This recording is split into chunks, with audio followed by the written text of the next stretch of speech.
morning, good morning, good morning, good morning.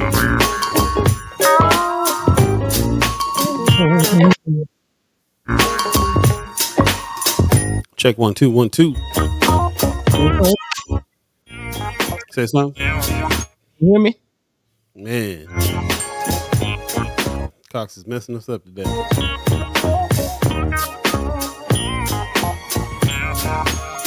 Try it again. Hello, hello, hello. There we go.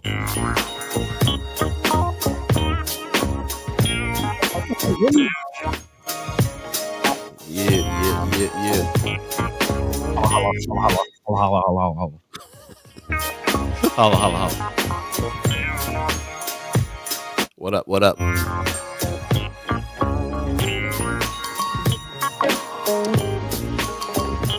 Oh, yeah. Hey, man. Got me feeling like Martin Payne. What up?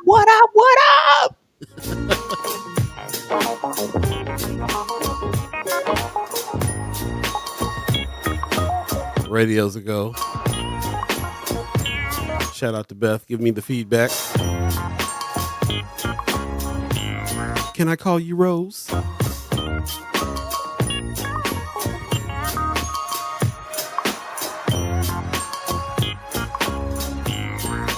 I think my mic sounds all right. Let me hear you, buddy.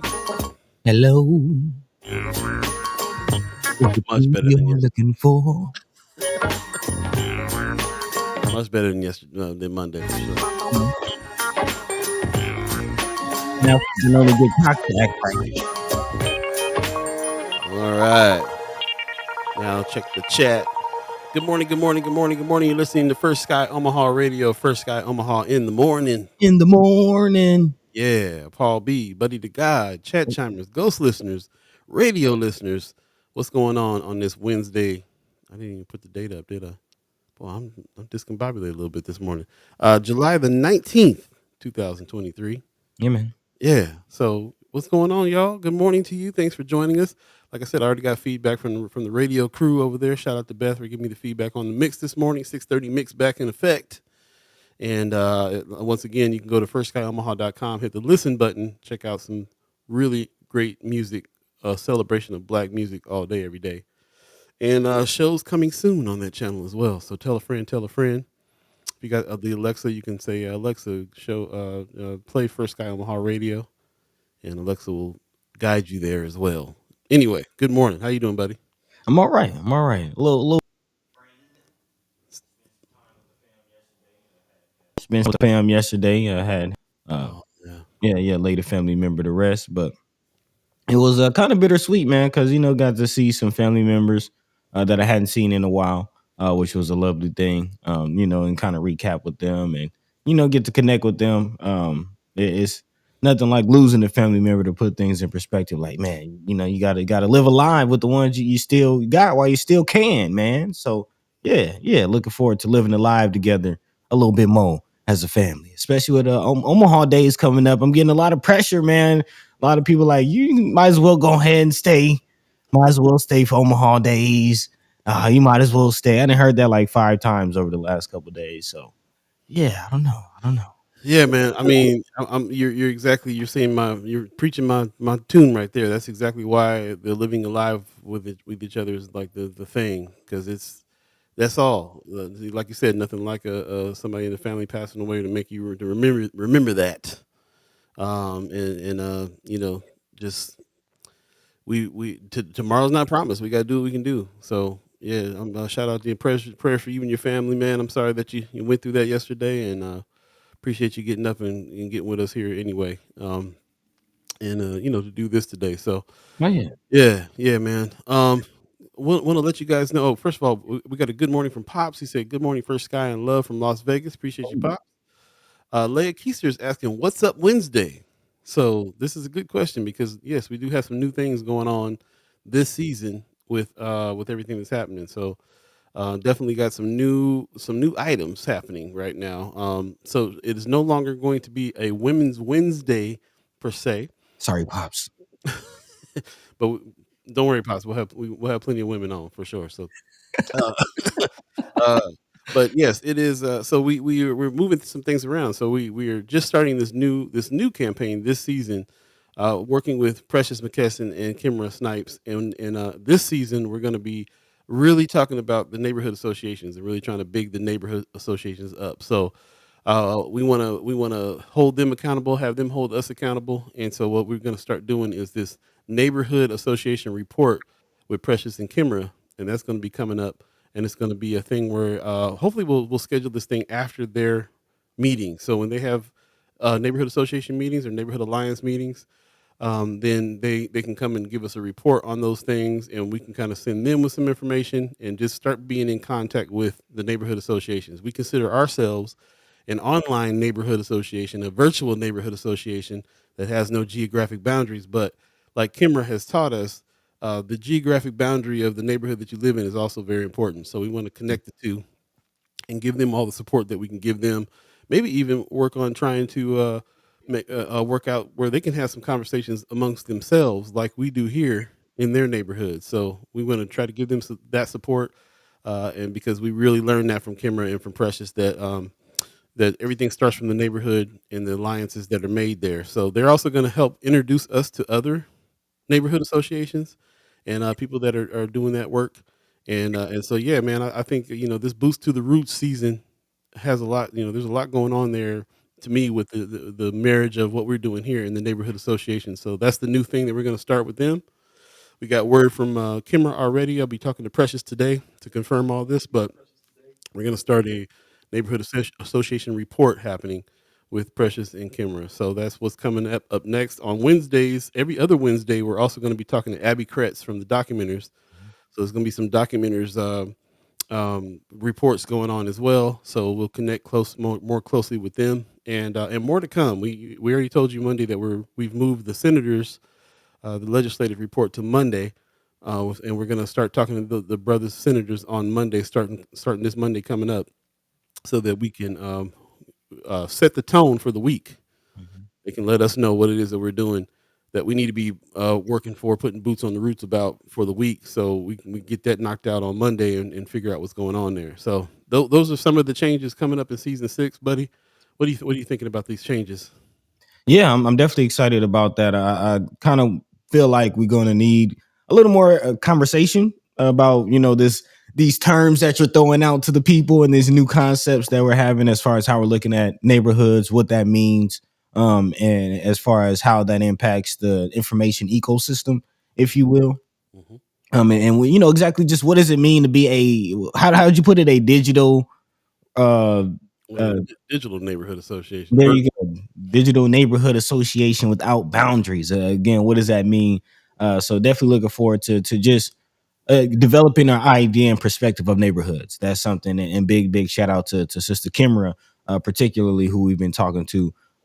That's kind of helped shape that, and remind us of the importance of looking at things from the lens of neighborhoods. And we'll kind of get into City Bureau a little later on in the show, but City Bureau is the organization behind Documenters, again, who will be bringing on with Abby Kretz, and they're focused on neighborhoods and things as well. So definitely empowering the people and about them telling their own story is kind of all along the same things. I think that's going to be the thread of the day, if you will. So yeah, it's definitely about that. Also, other changes this season. Looking forward to speaking to Sister Beeee. We've definitely been working on getting her on more regularly, and a few others. So and also hopefully having more room to work, one-offs and other guests that we haven't been able to work in.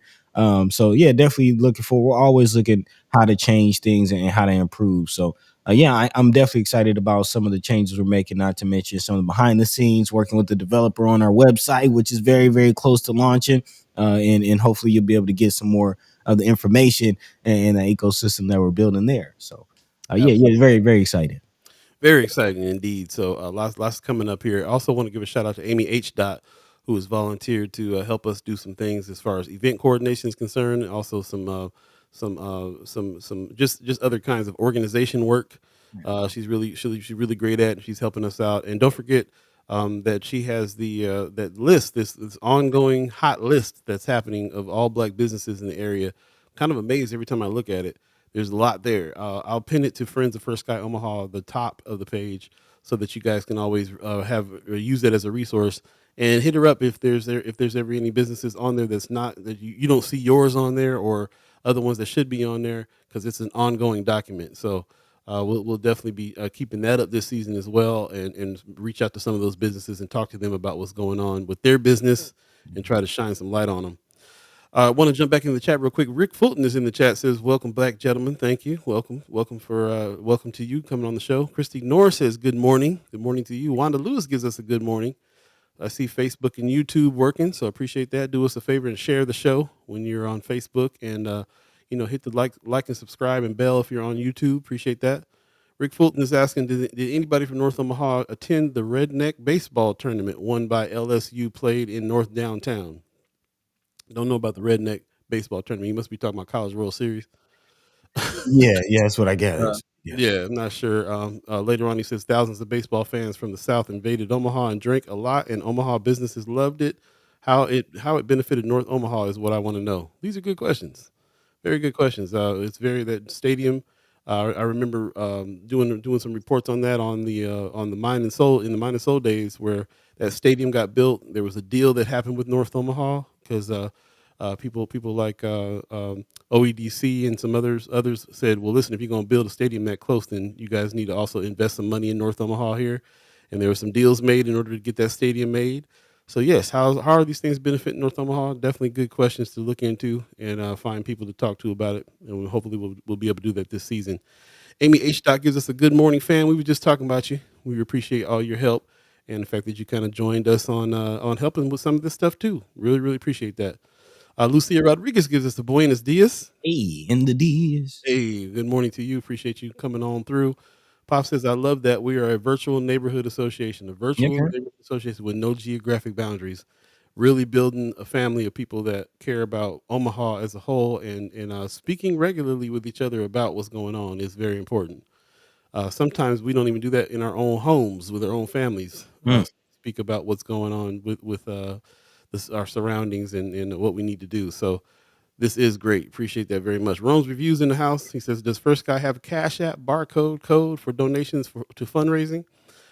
We will put a Cash App together, but we do right now have a donate button that's on the First Sky Omaha page. So you can go to firstskyOmaha.com. First button you see up top is a donate button. And become a reoccurring member of the channel as well, so we can keep this thing going. And shout out to everybody who signed up at the Chat Chimers Kickback too. Really appreciate that very much. So yeah, we'll get a Cash App. As a matter of fact, I just saw somebody doing something similar. They had their Cash App connected to a QR code, and they had the QR code just up on the screen the whole time, so they just tap it and go for it. So I think I'm gonna put that together for sure.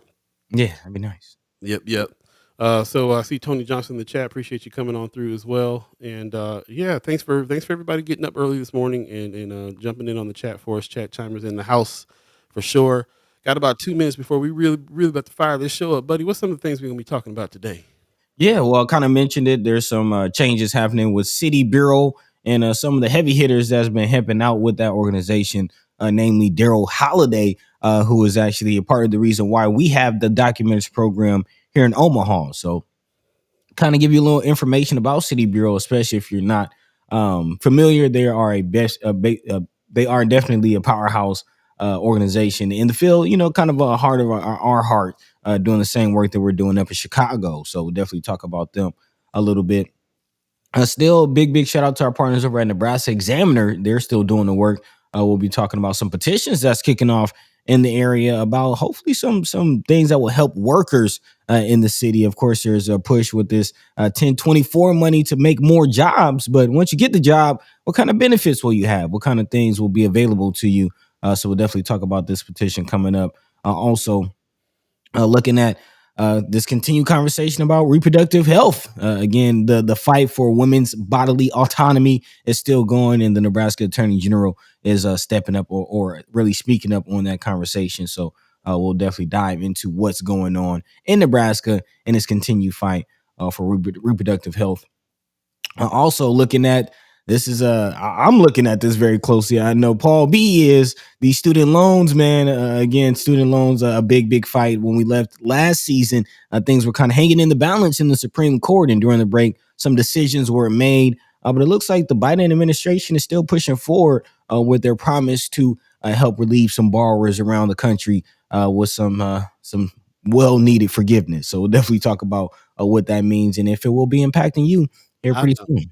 I done already forgave my student loan, so somebody else need to forgive them too.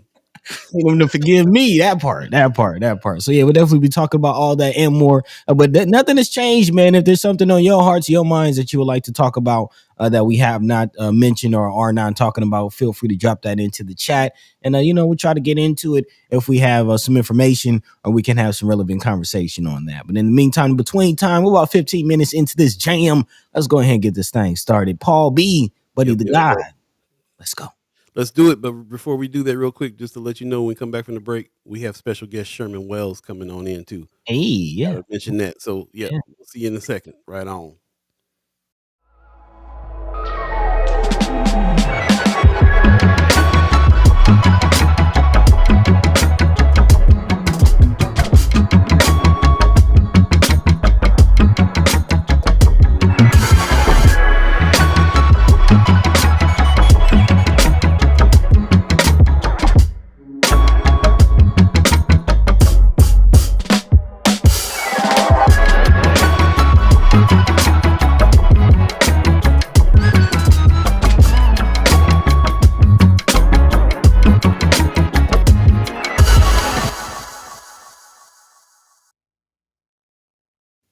What up? Good morning. You're listening to First Sky Omaha Radio. First Sky Omaha in the morning. All Beeee, Buddi3 Da Gawd, chat chimers, ghost listeners, radio listeners.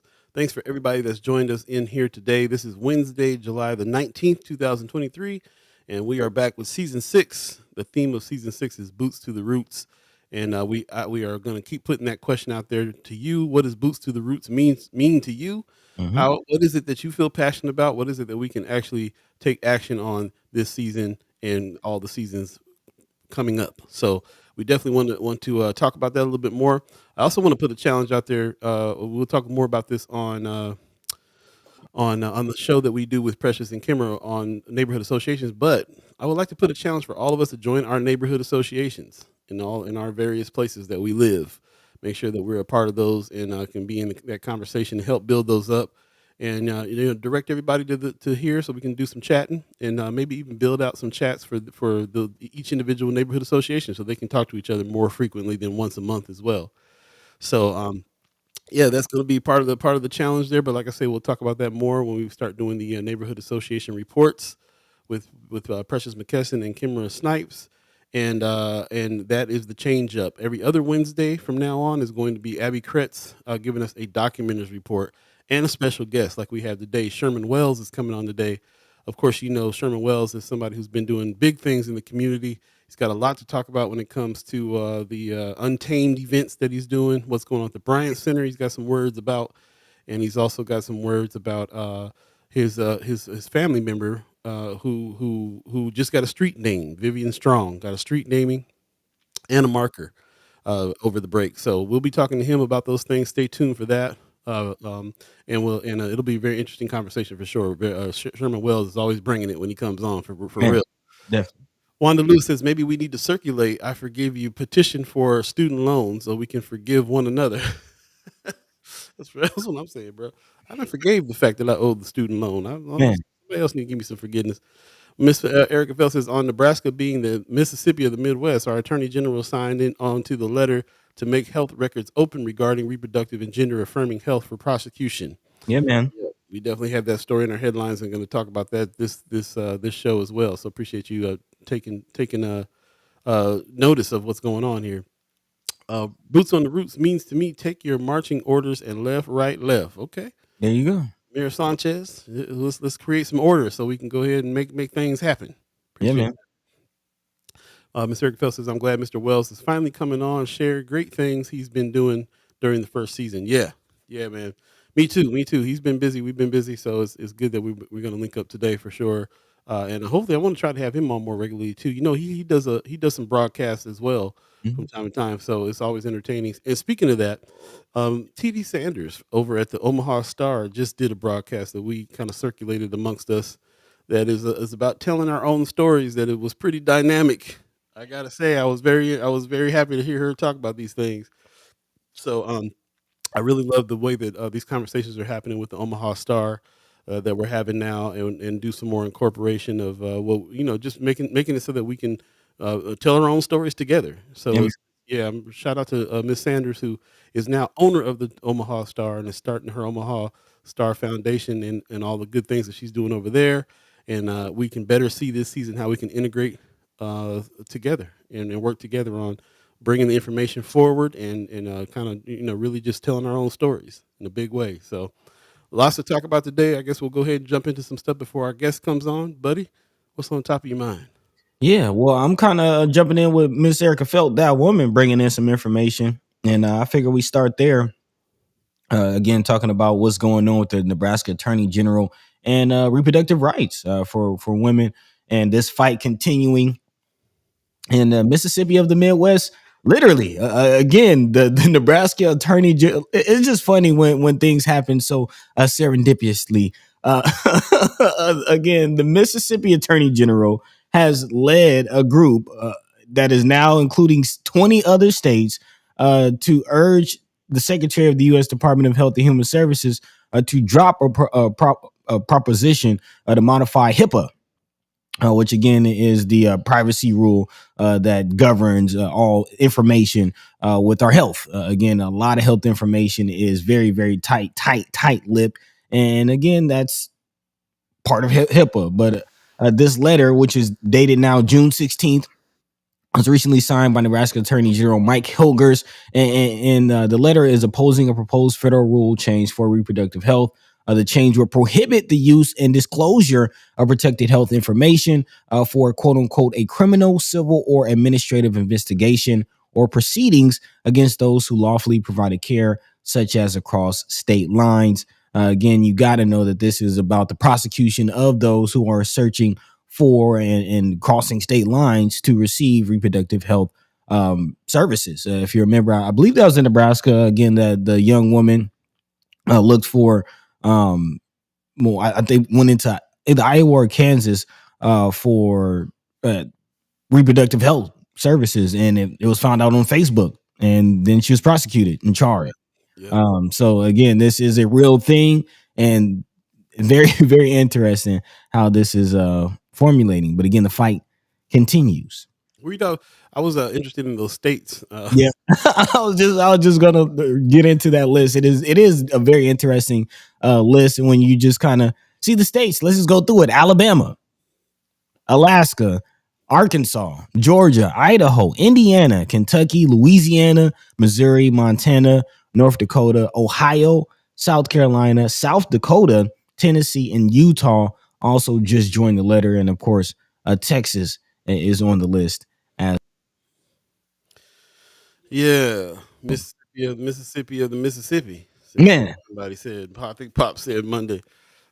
Yeah, it's interesting. So yeah, let us know how you feel about those things. I can't see. Yeah, Christy Norris said all the red states. It's just interesting how Omaha, Nebraska follows suit all the time, and we bring it up because first of all, it's a subject that our listeners are interested in. It's big. It is news, and it's also the fire to make some changes. So November's coming up. Let's people who are when is the Attorney General's Nebraska Attorney General's time up? That's a good question. That's a good question. Do we vote for him? What's the deal with that? So these are the kind of questions that come up when I think of that. Yeah, it's probably messed up, but Republican governors are voted in, so let's vote some other ones in. Right. But as far as boots on the roots with this issue, if this is something, and I do know a lot of our chat chimers have spoken up against what's going on with women's reproductive rights, there are letters, and the ACLU actually submitted a letter on June 16th, and the deadline for comments on the proposed rule in favor of the proposed change, stating that the current rule doesn't offer quote unquote sufficient protections. In the letter, they actually said undermining privacy protections in healthcare leads to a breakdown in trust between providers and patients into adverse health outcomes.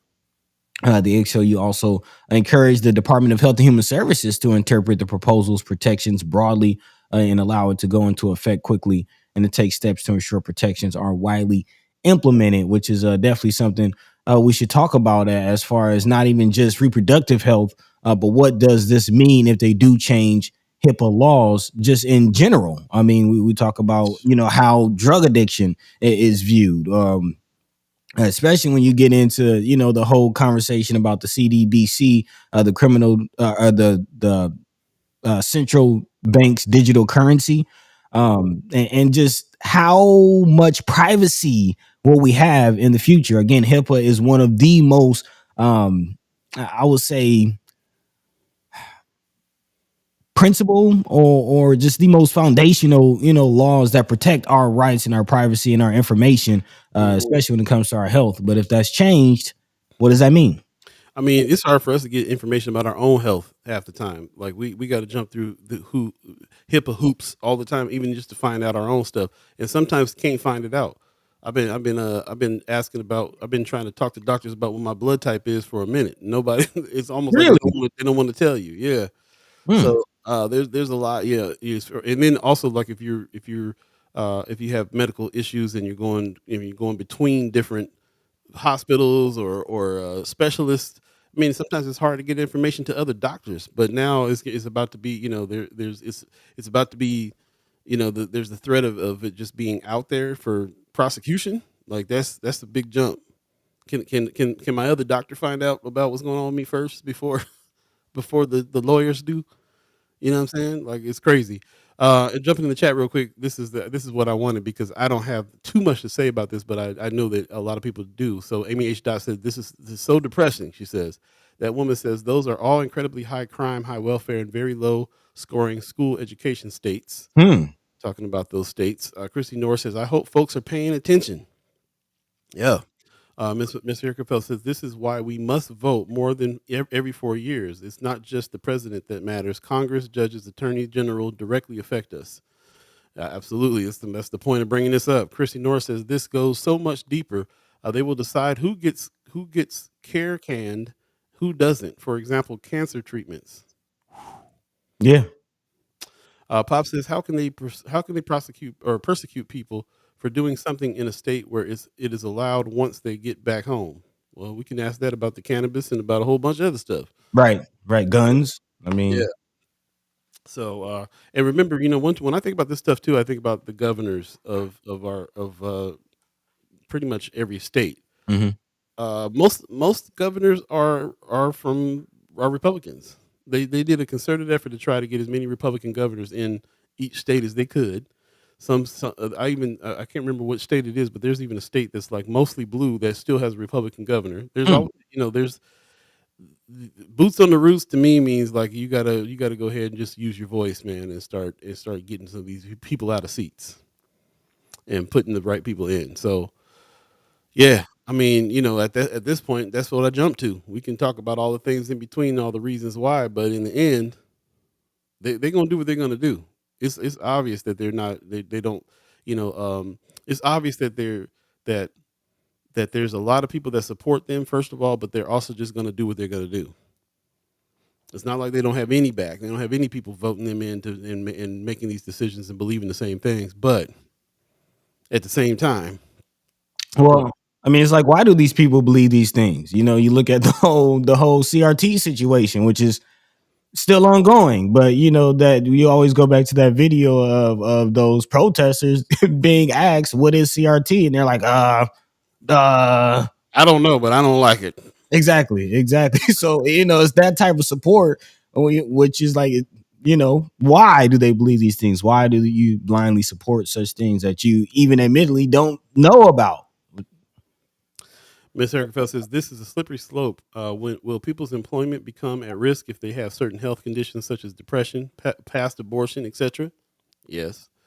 The states tried to ask child care providers their private health concerns. Oh, wait, I'm not sure about that last sentence. It says private health concerns to determine ability. Oh, I see.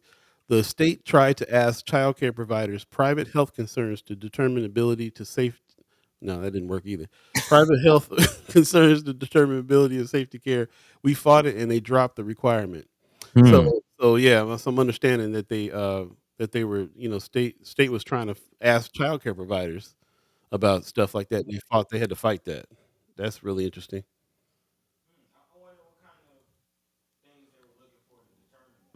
Looking Say that forward to again. said I want to looking forward to determine that. Like what barometer were they using to determine your ability to, safely provide care to children, and what health concerns could prevent somebody from doing that? Or she said back in 2012. Yeah, I'd like to find out a little bit more information on that. Tony Johnson in the chat says recruitment of opposing candidates is key. Until then, we get what we get. Yeah. Yeah. Got to do some recruiting. You're absolutely right. Amy H. Dot says Dr. Donna always says folks didn't understand the fight fully if they weren't in the war. We let our rights be stripped away. Whew. That's heavy. That's a heavy statement right there. And you're absolutely right. You're Yeah. absolutely right. Actually, speaking of rights being stripped away, again, this whole situation as far as Nebraska goes is being built on LB 574, which again restricted gender affirming care for minors and banned most in Lancaster County. That is being challenged, allegedly violating the state's single subject rule. Again, that those gender affirming, which is again a bill that's more so uh, discussing or for again the transgender population, and again abortion is for just women trying to have a child. So these are two subjects that are in one bill, which we seen with the marijuana bill. Again, the Nebraska Supreme Court used that same single subject rule to strike down the marijuana bill, which was voted in and again later struck down by the Supreme Court. And now we'll see if that same play will be used for LB 574. So it'll be very interesting to see how the court rules on this situation. Yeah. Sorry about the. I know that we have some internet issues here. I'm not really sure why. We are in the same place right now. I don't know if you guys know this, but Buddy and I do the show from two different states normally. But he's in town right now, and we're doing it in the same space and trying to make that work. This is working better than it did Monday, but we still got a little bit of internet issues, and I blame Cox on that because we should have plenty of bandwidth to do what we're doing. So shout out to all of you guys who's hanging in there with us on these technical difficulties here. But yes, please keep your comments coming. These are definitely issues that we want to hear from you about. Miss Erica Phil says we didn't know, and they wouldn't say. Talking about the criteria there. I was given the example of heart problems because a provider could fall out with children present. But they're not doctors and can't make that determination. Oh, they were asking you for your medical information. Right. Yeah, that's I understood what she was saying. That's why I was asking, like, what could prevent somebody from like, let's say you had a history of drug addiction and you got over that and that showed in your HIPAA files. Is that something that they could use against you to say, well, you can't be it's a very slippery slope. That's the best way to put it. It is a very slippery slope, and you don't know how they're going to use this if these rules are changed. Again, HIPAA is a very, very foundational. It's very just tight. It's a very tight rule, and for that to be changed, what does that mean? Yeah. Further discussion is needed. We'll definitely keep talking about this particular subject. Thanks for bringing this up, and thanks for your comments to this as well. Ms. Erica says there was medical form that we had to have our doctor sign. Wow. Now we have to compete. Now we have to complete it ourselves without doctor signature.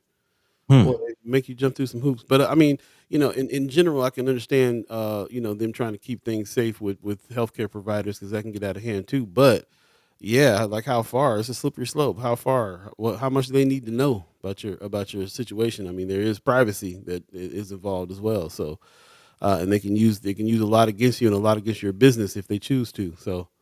Interesting stuff. Pop says, in answer to Buddy's question, many prominent psychologists agree that Trump has a certain type of mental illness, and that most who follow him have the same illness, so can't see a problem. Wow.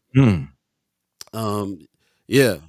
And it's interesting in the context of this. I wonder if he's ever been diagnosed with any of those things, and if he did they ever let that information out before? Yeah. That was a big topic of conversation as far as Trump's mental health, status and whether or not he will be able to do the job. And actually, I don't know, did HIPAA kind of play a part in that whole situation? I don't, remember. But yeah. He's probably diagnosed with several things, and then just yeah, withheld it so he can go ahead and get that job. So yeah, there are definitely several professionals that came out and was like, yeah, Trump has problems. Trump has problems. Ronnie Shields in the house says, "Good morning to you both. Good morning, Bo. Appreciate you, my brother. That's California listening in right there. I appreciate you very much. And again, appreciate all of you guys and your comments on this subject. It is 7:35 right now. If you believe in the concept of time, we're going to move on from this subject. But before we do, let's take a quick break. Once again, you're listening to First Sky Omaha Radio, First Sky Omaha in the morning. In the morning. Paul B, the Dove, Buddi3 Da Gawd, all of Ooh. you chat chimers, ghost listeners, radio listeners, stay tuned. We'll be right back. And stay tuned because we have special guest Sherman Wells coming on the 45. Stay safe. We'll be right back.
Welcome back. You're listening to First Sky Omaha Radio, First Sky Omaha in the morning.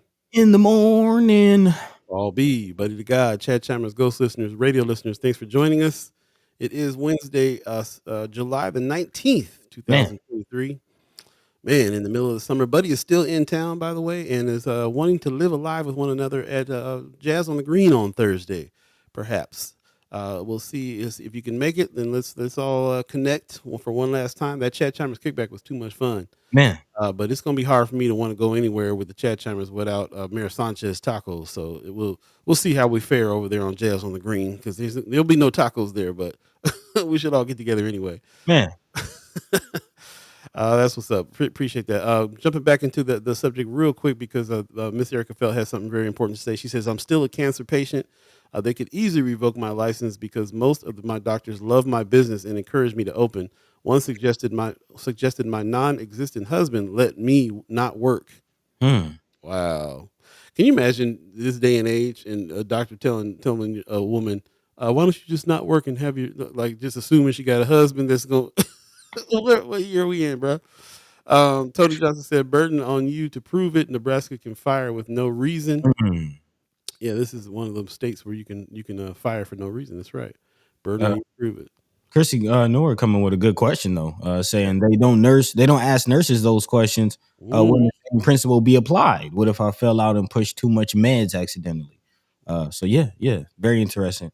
How they apply those things. And just thinking about like nurse practitioners, especially, man, they be on some 16-hour shifts and stuff like that. Man, yeah. Like how if they make a mistake on some meds or something like that, it's just on them, Interesting stuff. I can understand how organizations want to make sure that the people that are giving the care are okay, but slippery slope, like Miss Erica Feld is saying. How much information do you actually need, and who's making the determination on the information they get, right, and all that stuff. So, yeah, good stuff, man. Rome's reviews. Mayor Sanchez says, "Hit the like button." Hey. Please do that on YouTube if you're over there, and share the show if you're on Facebook. Want to get as many people in the conversation as we can on this Wednesday. So appreciate everybody listening. Black Dynamite in the house says, "Good morning, y'all. What's going on? So what's up?" Like I said, we're talking about maybe Jazz on the Green hanging on Thursday. So just reminding y'all.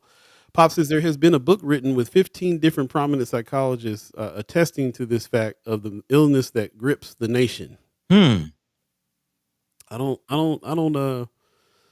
doubt it at all. No, no. I mean, it's pretty obvious once you like you look into it. It's pretty obvious the cognitive dissonance and just the illusions that are propped up in American culture. I mean, if you you got to be mentally ill to really believe the narrative that's pushed in American culture, because we know that's not true. You know what I mean? So if there's this pervasive lie that's constantly pushed, it's going to drive you crazy. Either you know, kind of put your boots on the roots, kind of put your 10 toes down and like, yeah, this is not true. Like, this is not true, and try to live in reality, or fall for the okie doke. Yeah. What a choice. Man, man. Right. Brother Ronnie Seal says he's coming in from Boise, Idaho today. Okay. It's not California. Okay, what you doing out in Boise, man? Yeah, I appreciate you tuning in though, and everybody that's tuning in. I also want to give a shout out to Leanna, who tuned in from Hawaii on Monday. I don't know if you're tuning in today, but I appreciate you doing that, and all the other friends from Hawaii that tune in from time to time. Appreciate you guys. This is definitely a conversation that we're having with constituents in our neighborhoods and in our area, but it is definitely something that is of interest to people who have an interest in Omaha in other areas too. So shout out to everybody outside of Omaha that's checking us out, and really appreciate that very much. Amy H. Dot says, question, why couldn't there be a petition to have bodily autonomy rights on the ballot like they're doing with school vouchers? It's a good question. That is a good question. Who puts petitions together? That sounds like some boots on the roots activity. Yeah, yeah. What are the requirements for that? And yeah, let's look into that. People, we see everybody else standing outside of Baker's with a clipboard. Maybe we can get some our own folks doing some of this. We'll see. There you go. So, Actually, I was actually that was a good layup for, or a good alley oop for a segue to the next story, because there's a petition going out. Maybe we can get into it a little later on. A petition drive kicks off to put paid sick leave on Nebraska ballot. So yeah, you want to talk about it? yeah. Let's go ahead and dive into it right before my man Sherman comes on. Yep. Again, this is something that will definitely help those jobs that are supposed to be coming to North and South Omaha. Again, 250,000 Nebraskans working full time are working without paid sick days, and that might have other choices soon, other than ignoring illness or sending kids to school sick to avoid missing days without pay. Local workers and advocates kicked off efforts just yesterday to gather signatures across the entire state for a ballot initiative that would require employers to provide a minimum of 5 to 7 paid sick days for full-time employees and some paid sick time for the rest. Joe Giles, who is the director of Women's Fund of Omaha and part of the new group Paid Sick Leave for Nebraskans, said too many workers, including many in service industries, get no sick days. Again, paid sick leave is rarest for employees in restaurants, hotels, construction, manufacturing, warehousing, retail, educational support, and transportation. The choices many workers face, especially working parents with young children, are impossible. They either miss work or lose pay, or keep going and risking getting others sick. So it's definitely a rock and a hard place that a lot of these workers find themselves in. And just a couple of days to get yourself together can definitely go a long way, especially without missing pay, especially with so many people just, $500 or so emergency away from not being able to meet a couple bills. So, and definitely a delicate balance to strike, and this could especially help a lot of those with children out there, because they're not just the workers, but what about the children? Again, for those sick days. So, yeah, they got a lot of press for this deal here. They kicked off a lot of these protests. They stood in solidarity. We see some folks in there. Tony Vargas, I see standing there. Few people that was out there. Names are escaping me right now, but there was a lot of folks that they kind of came to support this, and I would like to talk to some of these folks who got behind this. Why was there so much support? How do they put boots to the roots and get out there and do that? Because like when we talk to the senators, they say there's always the sexy subjects, the sexy issues that people go protest for, go march for, and everything else. And then there's very, very important issues that they wish they had that same kind of support. What makes people decide that that's happening? Is it all organization? Is it all somebody behind the scenes that's just a better organizer for the subjects that they're about? I would like to know that so we can kind of put that in action to this season, this boost to the root season. So lots of people went out for that, and people that we can talk to that's friends of First Sky Omaha, we can ask them, figure out what's going on there. But I would love to see that kind of turnout for other issues. But this issue is pretty important one as well, and we'll see what happens with that. So they were pretty organized to come out and stand in solidarity over this issue. We'll see how it pans out. In the chat, real quick, Tony Johnson says all reasons why North Omaha needs own political force. Everyone else comes here just for our votes on their issues. Yeah, I believe that North Omaha definitely needs more of a political force as well, and some of this organizing that we're talking about for sure. Wanda Lewis says there's power in numbers. Very true. Brianna Full says they're currently in litigation against the abortion ban, but if it doesn't work out in court, they will do a petition. Okay. So again, what's the process here with petitions? Who makes them? What's the rules? What's the protocol? Let us know if you have any ideas on that. If you made a petition yourself, if you started one, how does that happen? What's the next step after a petition? What happens then? We want to know the actual steps here in order to get some get laws changed. Tony Johnson says walking in parades not doing anything. Yeah, it doesn't need to. It kind of stops there sometime. I know that the walking in the parades are for the awareness, get people aware of what's going on, but something needs to happen after the awareness. I think the structure is awareness and then conversation and then action, which is where we're at here. So that's what I'm thinking of. Miss Erica Felt says that paid sick leave makes me almost wish I had an employer. It's only for employees and only certain employers, or sorry, and in certain employees. That's interesting. Yeah, paid sick leave. There's definitely lobbyists against that. I saw on the news last night. As a matter of fact, some one of the spokesperson for some of the corporations came on and said this is un-American and this is un-Nebraskan. And they started off with all that, but then made a point at the end that I was like, there's a lot of small businesses that wouldn't be able to afford just to have a kind of a sick leave that extended past a certain amount of time. Otherwise, you're just expending money. So who can participate in this? Like Miss Erica Feld is saying, it's only for certain employees we're talking about. Man, there are a few to that point. There are a few important caveats to look at. Again, this is not mentioned in here, so thank you, Miss Erica Felt, for bringing up small business owners and where do they fall in this. According to the petition, it stipulates that temporary, part-time, and full-time workers will earn 1 hour for every 30 hours worked. Also, businesses with fewer than 20 employees will be required to provide full-time employees with a minimum of 5 paid sick days. So maybe small businesses can fall within that. Again, it's businesses with fewer than 20 employees will be required to provide full-time minimum sick days. But again, if you're your own employee, how does that work if you're a sole proprietor? So definitely more detail it should be had for that.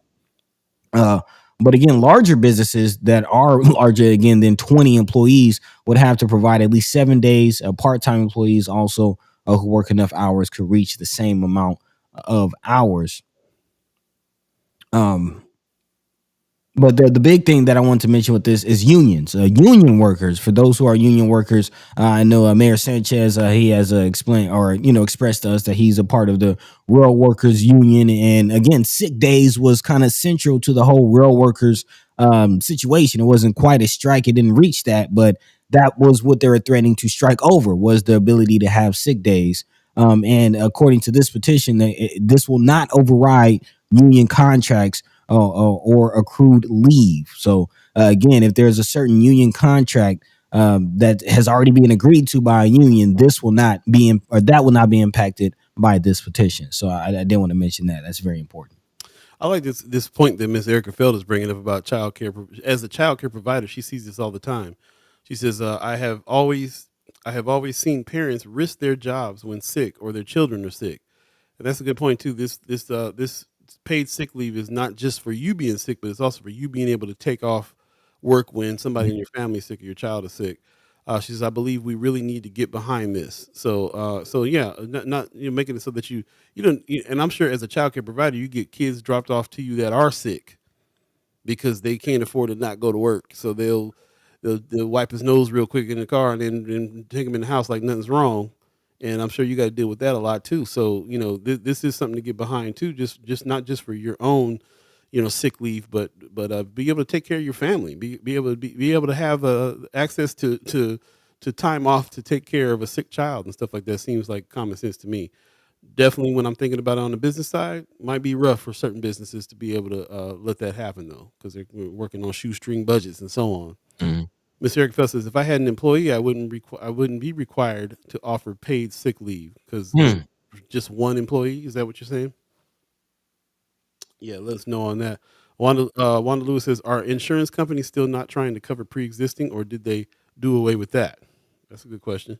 Yeah, as far as I know, they're definitely not trying to deal with pre-existing. If you have pre-existing conditions, it's definitely still a challenge to get on any insurance plan that's worth its while.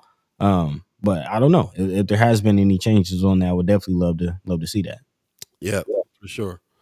Sean McCarthy in the house. Good morning to you. Appreciate you coming on. He says, morning, everyone. On top of sick children, a lot of us now are saddled with ailing parents. That's a good point too. Parents taking care of parents. And I think I do want to point out something that that woman mentioned as far as people risking their jobs. It's not just about pay, again taking off the pay, but the actual threat of being fired, for being sick. Like Yeah. that's is not only are there the businesses refusing to He said, uh, no, we're not supposed to, we're not going to pay you if you take these things off. But go ahead. You froze up there. oh yeah, yeah. These businesses saying no, we're not going to pay you if you take off, but we're actually going to fire you. On top of that, like not only are you not getting paid if you take the days off, you're getting fired. So yeah, it's a very very hard position for. Yeah, most deaf. Most Black Dynamite says, I've seen where people have family members who have special needs, and with that, you may have to take more time than the normal or allowed sick time. So what happens then? So true, so true. Mm. Uh, Also, Miss Erica, oh, go ahead. I was just thinking, just brought up a point about the last story we were talking about with the HIPAA situation. Like, Mm. if your HIPAA information is now widely available, especially for prosecution or jobs or what have you, who's to stop an employer from looking at you or your family's HIPAA information and saying, oh, these ailments might cause them to take off so many sick days. These ailments, like that was kind of the big issue with again my family member who just passed. It was from health issues that he passed, and he was very cognizant of how actually he one thing that it was a conversation he did not want to get on. He didn't want to get on disability because he felt like that would say again. He didn't want to get on disability because he felt like that would stop him from getting jobs, and Oh, he right, feel like and feel like employers would frown upon that thing and would stop him from working and providing for his children, which is something he still had to do regardless of his ailment. So yeah, it's a very very sticky situation. sounds good, man. I'm here behind the scenes trying to help Brother Wells get on. So we're getting ready to bring him on. Thanks for all your comments on this. Ronnie Shield says that no rollover sick days anymore either. That's interesting. Black Dynamite is even saying pregnancy and needing to be involved. We didn't even talk about that at all yet. The pregnancy side, like what happens when you have that? Is that considered a medical situation? Lots going on here. You should just be able to take time off. One last thing I want to say this before we bring Brother Wells on is that it's really interesting because we just changed our policy over at the Benson Theater to have paid to have a unlimited PTO, so paid time off. Hmm. And the reason why this is a trend going on in companies that are especially people based, community based companies, because we want to take care of people that are working for us. So that's like we want to make sure that you're physically okay, you're mentally okay. There's a balance that I'm not really sure how to explain about how that will work, because you can't just it's not like unlimited in the fact that you just never come to work if you don't feel like it. But it is a policy to have unlimited paid time off. I'll look more into the details later to talk about it. But the thing behind it is Yeah, you got to be able to feel like you're not going to be fired if you need to take some time off for mental health reasons, for physical health reasons, and everything else. So, we'll definitely talk about it. Ms. Hirkenfeld says, I refused to get Social Security for Boogie and autism because I didn't want any employer or schools to view him differently. Right on. Right. Judging that, man. Right. Black Dynamite says, ooh, we unlimited PTO. I'm coming to work there. Ooh wee. Speaking of ooh wee, man, we got our brother Sherman Wells in the wings. We're gonna bring him on right now, ladies and gentlemen. Our special guest, brother Sherman Wells, is in the house. Good morning, good morning, good morning. How you doing, brother? Can you hear us, brother Wells? I don't think he can hear us. I don't think he can hear us. Got us on mute. Yep. Can you hear us? Can you hear us? Let me ask him. Hello. Can you see us? I know he was messing around with it. Let me text him real quick and see if he can hear us. Can you hear us? Turn your okay. All right, we'll come back here in just a second. Okay. Wait a minute. I didn't turn all of us off. Okay, there we go. you got to turn on. I don't know if you can you hear us? Okay. Let me let him know he got to turn his sound.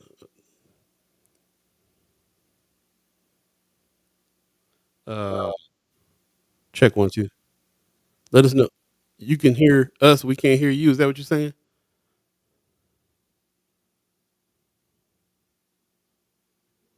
Okay, we'll get this going behind the scenes real quick.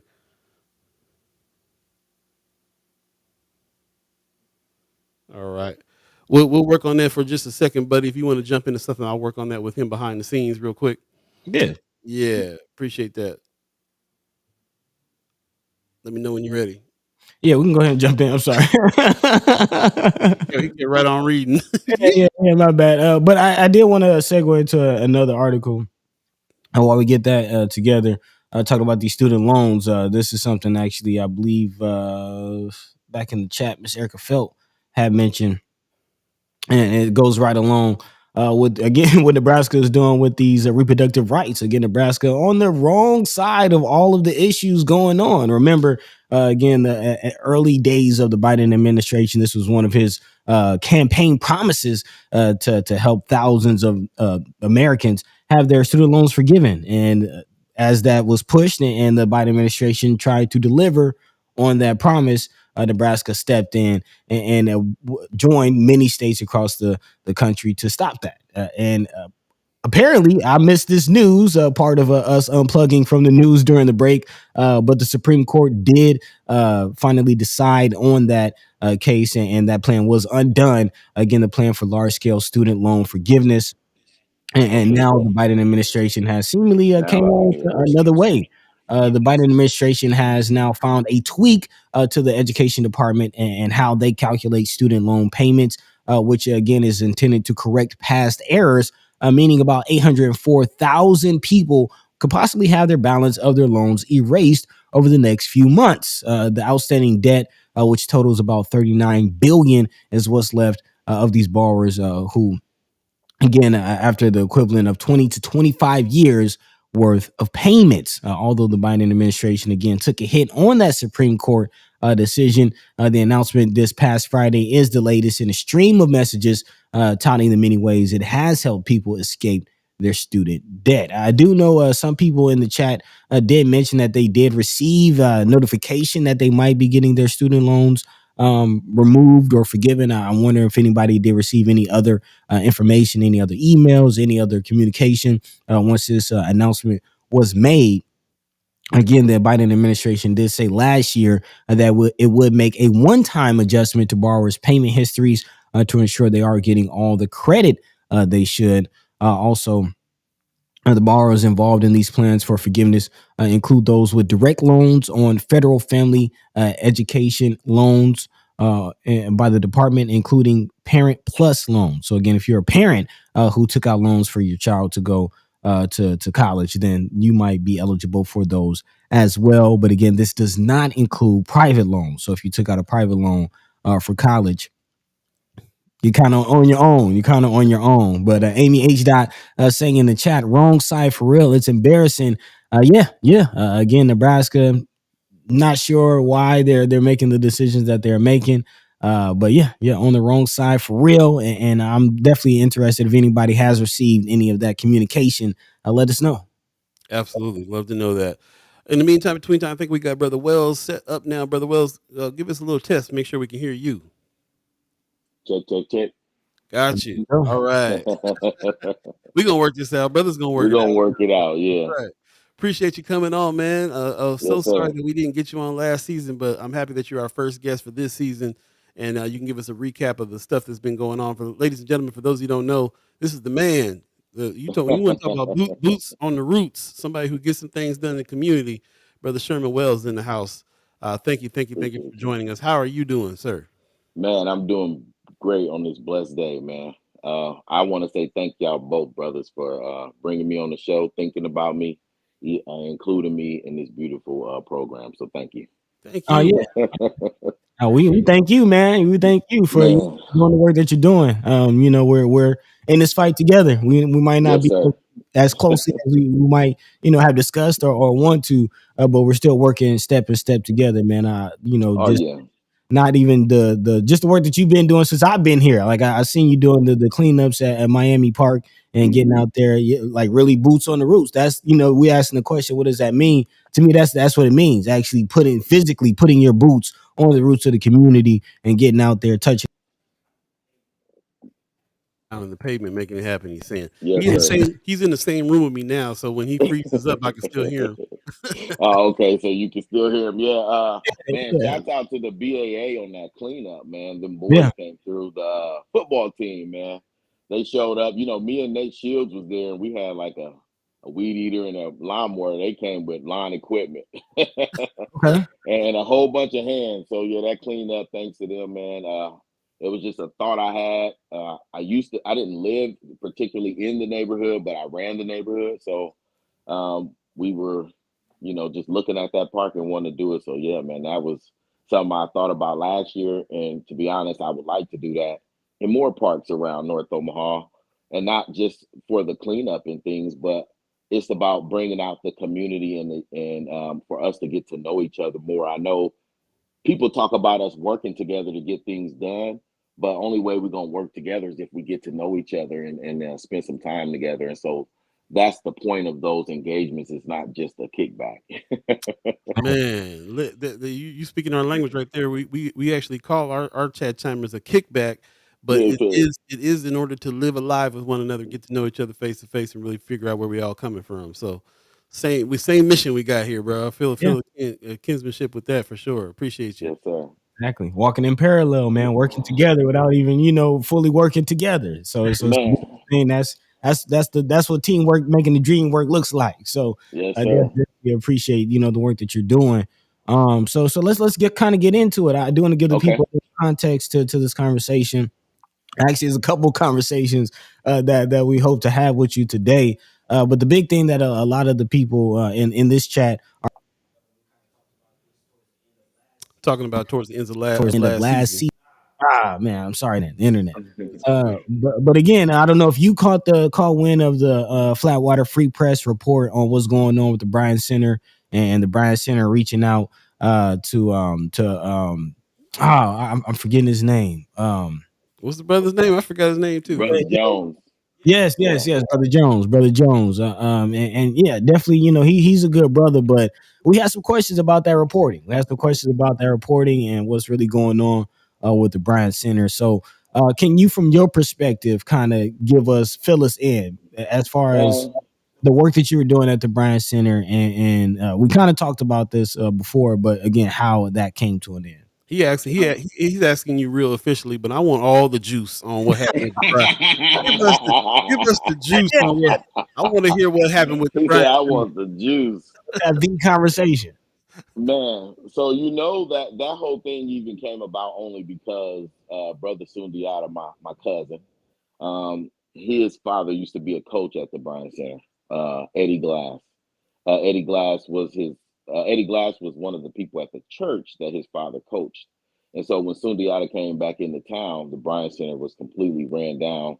Um, And that was even after Queen Latifah had cleaned it up in 2015 with the Scrub and Bubbles donation, where they looked for the worst park in America, and that was voted the worst park. And Damn. they cleaned it up. Man. Yeah, I know it's terrible, but I mean, it was a good thing that came out of it. But it was voted the worst park, and so when he In came America. back, yeah. So when he came back, he Thinking about that one. I'm sorry to interrupt you, but we like the what we what they got Right. it. Look, bro. I grew up in California. You trying to tell me there ain't a park in Watts that's worse than Bryan Hey, Center? that's what the Queen said. She was like, we had a nationwide vote, and they had all these parks from different cities, and the Bryan Center was the one they chose. We probably Wow. just had the most votes, is what happened. Man, but I Yeah, mean, that's again, we don't want to gloss over that. Again, that's one thing. Like it's you bought important. to That's one of the what worst parks in America. I mean, yeah.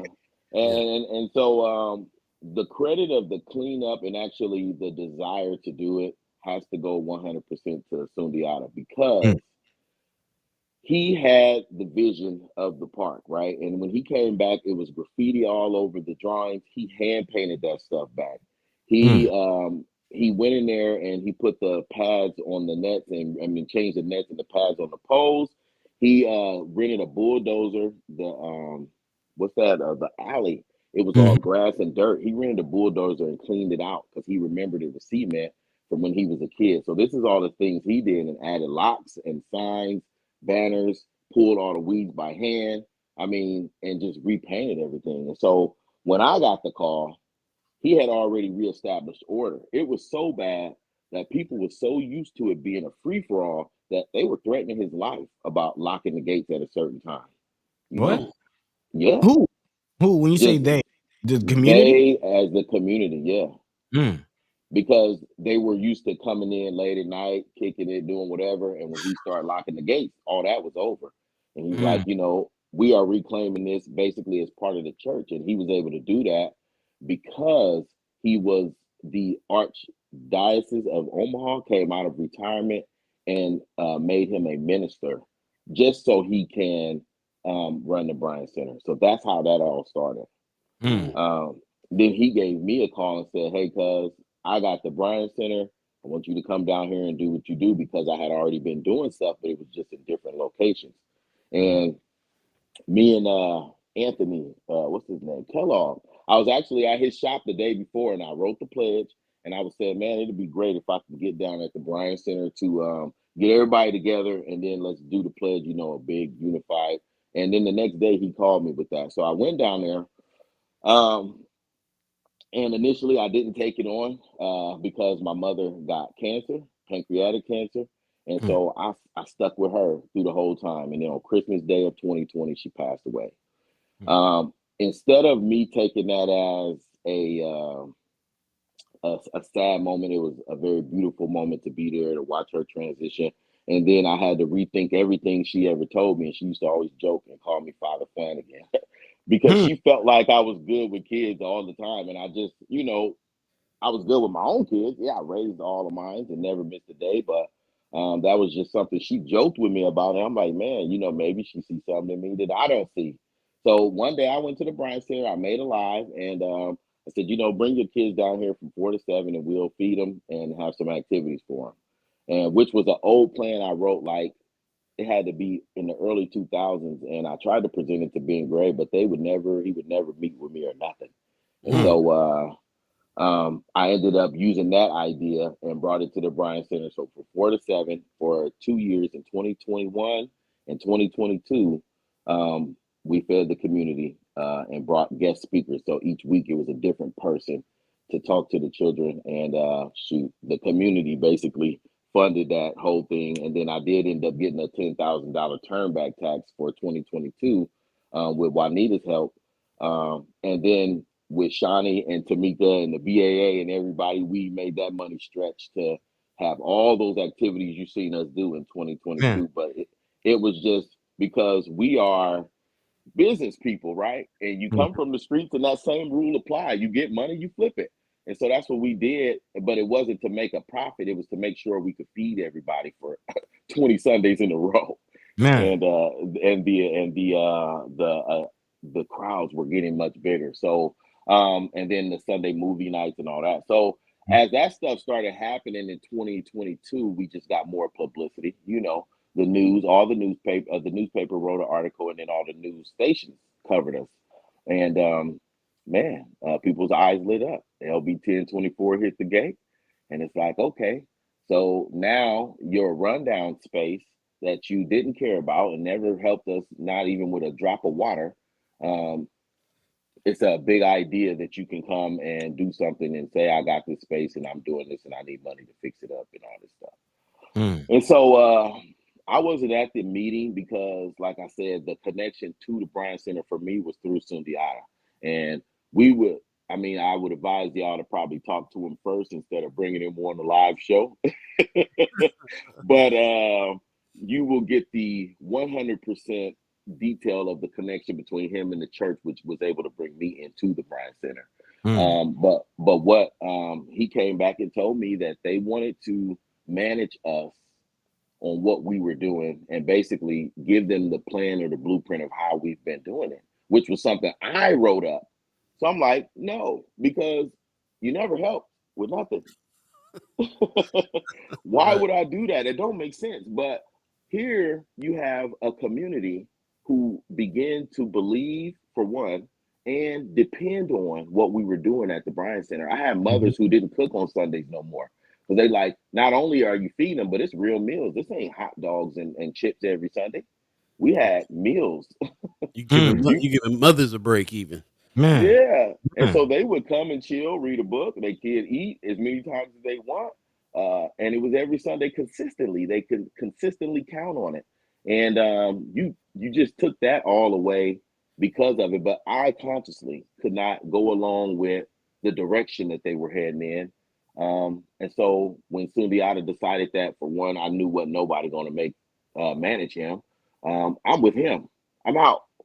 And Shawnee is with us. So we out. And Tamika is with us. So we out because we can't, I don't know, man. And it's a Moore church, St. Benedict of Moore is an all black church, bro. Man, and that's interesting. Yeah. But again, you walked and there's a chat chimer, Chrissy Norris says, and charge money to the community. So was that part of the changes that they were trying to make? Not only trying to, kind of micromanage a situation that you built on your own, but also charge the people for the services that they were getting for free to that point. Is that correct? Everybody, I'm gonna tell you this. Everybody who worked with us, I let them use the space free. Every drill team, every basketball organization that needed a place to build their team, I let them use it free. I think people thought I was making money off of them. Even when the kids came down to try to earn money, we let them. That was the reason why he bulldozed that alley, so we could make a drive-through car wash for the kids in the neighborhood during the summer, and they could make money. And they did it one time. They probably earned like $400 in a weekend. I mean, just on that 4-hour stretch of time, they did it.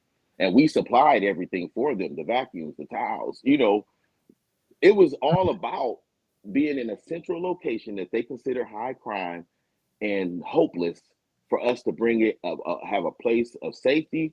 The teams would come there at night. Sometimes Sundiata would turn the lights on. He said over there, they know that old man was over there, but he was going to protect everybody in that park. The gates are open, bro. Every other building on 24th Street, you got a buzz to get in. Those gates were open. You were welcome. Even the people who came in drunk or homeless, we still fed them and treated them like family, bro. It was never none of that. And how long did that last? You guys did that for a few years, right? 2 years. 2 years, 2021, 2022. And with no incidents too, is what I wanted to bring up. No incidents at all. No incidents. It was recognized by the city council for no incidents. They made October 4th Minister Sundiata Menelik Day. And then also the Douglas County Sheriff, the newly elected sheriff, recognized him because he pulled the stats and showed that in the time that we was there, statistics of crime went down in that area. Of course. Wow. And we never had not one police call. Wow. And that was kind of my question as far as just the effect of it. And that's kind of conversation we have a lot of times when community work is being done and, boots are really, making it to the roots. How do you quantify that? How do you, actually show that you're having an impact? And the fact that, Minister Sundiata had the wherewithal to go and get that data and to be able to show it. and to reflect the impact that you're really making is important. And I'm right there with Miss Erica Phelps. She says many of us feel that they saw how profitable they could make it. Is that the sense that you got? That again, folks are trying to come in and basically prostitute what you made. Make some money off. I mean, they saw it and said we can make some money off this. I think that's what Christy Nora was talking about. She was actually saying, sound like the church is the new changes there is they trying to charge people to come through and use the space. Is that what's happening? I never got that firsthand from them, so I'm not sure, but I know that money is definitely the motive. Because if it was about the community with the results that we were getting, you would have left it alone or even tried to enhance it. Right. But not that way. And so, yeah. Good question in the chat. I want to bring up before we move on to what it is that you did do with the change that happened that was positive, and that we moved to another space and kept this thing rolling. But there is a question in the chat about why no community fight for the center? Why? Yeah, that was just wanting to address that. Yeah. So first of all, there's no fight for something that never was ours. It always belonged to them. It was more like a hostile takeover. Yeah. Sundiata was there. Listen, he was there for 2.5 to 3 years before he ever got a chance to do something in the church. They threw his application away. He couldn't join.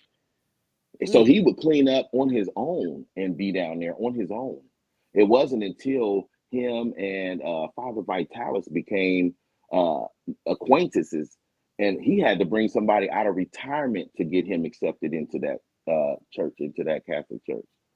That wasn't so it's not like fight for something that we don't own it. He just really came there. He knew his father had played basketball there. Eddie asked him to come there, and then through his arrangements with the church, then he was able to gain it.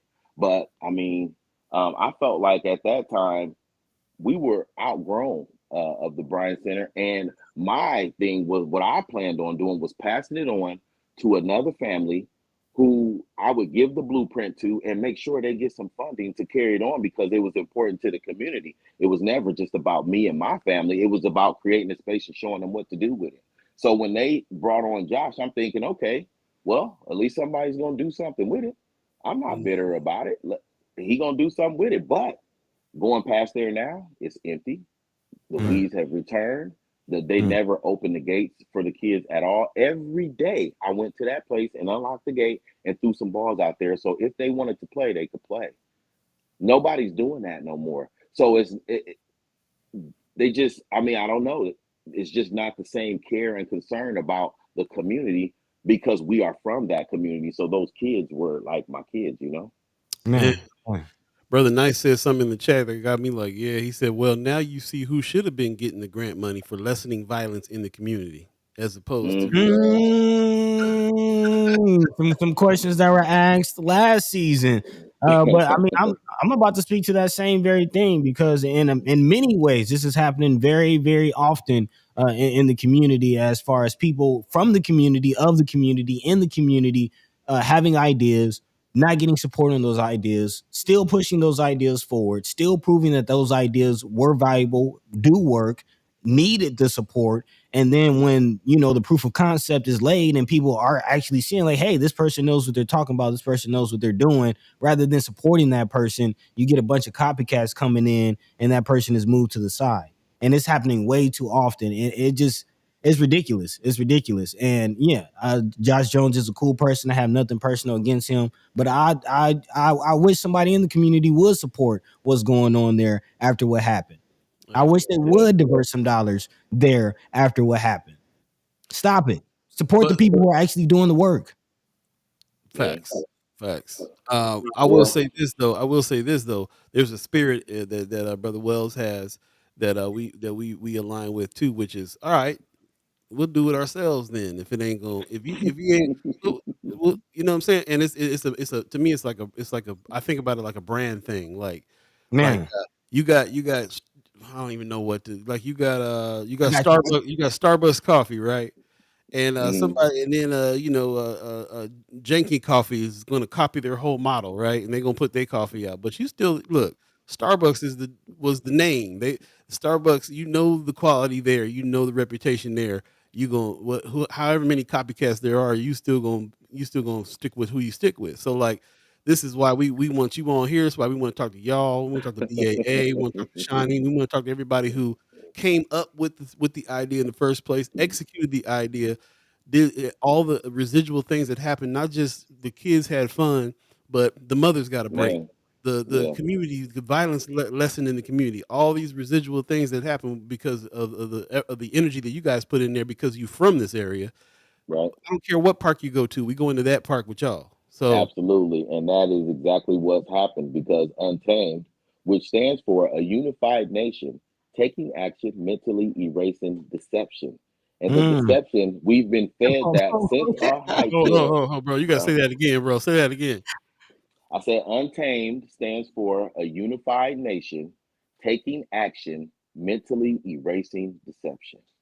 Come on, man. That's what it stands for. Come on, bro. And the deception we've been fed since our high chair that we as a unit cannot move together, we cannot breathe and eat together, we cannot grow together.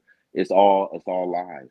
And so the whole point of living the way we do as our family do and the way we move, it's based off that. And so that's why no matter where we go, like you said, we went from 24th Street, the bottoms, to 40th Ave over there with the Crips and still had the same results, right? It's the community, the respect from the community, and they know that when we come to something or do something, it's gonna be all love. Because I know that no matter what, love is gonna be the only way. And so with us loving each other the way we do and embracing people the way we do, it don't matter where we go, bro. It's the brand, it's not the Bryan Center. Right. It's the brand, not the brand. That's exactly what I'm saying, bro. Untamed. Okay. I've been wondering what untamed means. Untamed, the unified nation. And so, and that's so funny that what's his name? The mayor, Anthony Kellogg, he was the one who told me, he said, well, if Untamed is a unified nation, every nation needs a pledge. And that's the day I wrote the pledge to the nation. And it's the Melanated People Pledge. You know what I mean? And so then the brand that we already had started in like 2019 was I'm from the hood, but it says before it took a village, now it takes a hood. And the hood we talking about is fatherhood, brotherhood, motherhood, sisterhood, and the parenthood. Because some people don't birth kids, but they still can be parents. So here you have all these things moving at the same time, focused on the same thing. So it was only natural for me to become a part of the BAA because it's a Black agenda. You know, it's the same thing.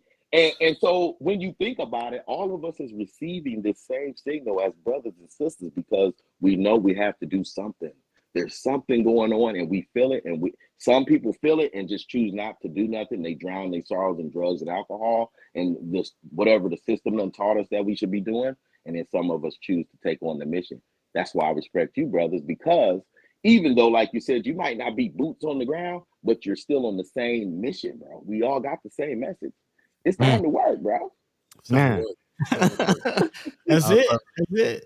I mean, man, we can stop right there, but we're gonna keep on going here. It's 8:23 right now. If you believe in the concept of time, the chat's going off too, man. Everybody's loving. Ceci Jean says, "I love it." Untamed. Pop says, "Untamed." That's powerful. That woman says, well, let's see. Ronnie Shields says, "Love conquers all in the end." I love that. Chrissy Norris said, "Trust that." Rome's Reviews was talking about understanding about the money. He said, "I understand wanting to make money, possibly vendors supporting vendors by paying for permits, licensing, startups, repairs. You know, there's making money, and then there's us doing what we need to do in order to make something happen with each other. You know, and I see that's what you guys do, man. You know, I don't think nothing about when Shawnee's around. Island chill, bro. I'm from, you know what I'm saying? Like, I'm coming back from Hawaii. Like, where the island stuff at? Here you go, island chill. Yes. That woman's a genius, man. You know, bringing her down to the Bryan Center with a free space for her to operate, her mind went crazy, man. And so, you know, I had met with some people who own the 24th Street stuff down there, and they basically told me that they felt like we didn't have nobody in North Omaha that could run a business. So Shawnee, she pulled together these vendors, like 30 plus people, most of them licensed, and man, they cleaned up down there. I mean, and her the way she did that, and then the movie night, bro. Come on, man. It was just, and so we got kids down on the deuce, right? In 68111. Oh, it's so bad down here. And it's 11 Right. o'clock at night. And we down here watching movie, playing basketballs and hula hooping. No incidents. No, the whole 2 years. None. Come on, man. Bro, None. so you had Untamed in the new park. You just had that. Tell us about the turnout. Tell us about the vibe. Wow, Lord. So, of course, me and my wife and daughter, behind the scenes, we did all the promotion. So we stuck stuff up down there and passed out flyers to each door in the neighborhood. So the day of, oh my gosh, we was there setting up at like 9 o'clock, me and my son, and the neighbors came over to help us set up. What? Uh, The neighbors came out to help. Yeah, That's what's they up. came over to help us set up. So we was putting out. It ended up being 9 8-foot tables of brand new clothes that we got from Brother Myron Pierce, Mm, and not just him, but there's a Tammy Mayhew in Kansas City. She gave us a lot of clothes too, brand new with tags on them. So mm, 9 8-foot tables of kid clothes. We had 20 bikes that we got from NCAP, and Tamika and Ashley, they brought free diapers and wipes. The laundromat came with free wash cards. mm, Uh, yeah, man. There's another Ashley who brought a bunch of kids' toys, and it was just everybody came with everything, and it was free, right? The turnout. The event was supposed to run 12 to 4. People showed up at like 11, like 10:30, 11 o'clock, bro. And so we just let them do what they do, you know. Smoking good meats. Damian Bush, he cooked all the food for me. okay. Melody made the sides. It was just and Kasim was there to secure the place. It Come was on. just and it was so many people, like man. And then yeah, it ended at like 2:30 because it was just so many people right away, and I was just overwhelmed with joy, man. It just really proved that it ain't about the location; it's the people. Man, Well, the people. I'm gonna put it out there right now, bro. Next time you do this, we definitely want to help. We can put the call out. We can gather items. We can do whatever we need to do to help the situation out. Come out, broadcast, even. You know what I'm saying? There's a lot that we can add to this situation. We very much want to yes, be a sir. part of it. It's boots on the roof season right now, so it's time to Yes, sir. it's time to quit talking, just talking, and go out and do something on top of the talking, on top of the Yes, sir. understanding. So, when's Yeah. your next event coming? Oh man. So, whew, I'm collaborating with a lot of people right now. So we got the Power Wheels Car Show, which is an untamed event for the little kids. They Mm, bring their Power Wheels out, and we give them cash money for their cars. Feed them and have some activities for the kids. It's always a great time. This is our third annual, um, and to be honest, I'm gonna show you how God works. I don't know if y'all know, but last year I found out Vivian Strong was my cousin. mm-hmm. Yeah, through Joe Strong. And so her my nephew that I didn't even know I had was the show 2 years in a row. Oh wow! Hmm. Wow.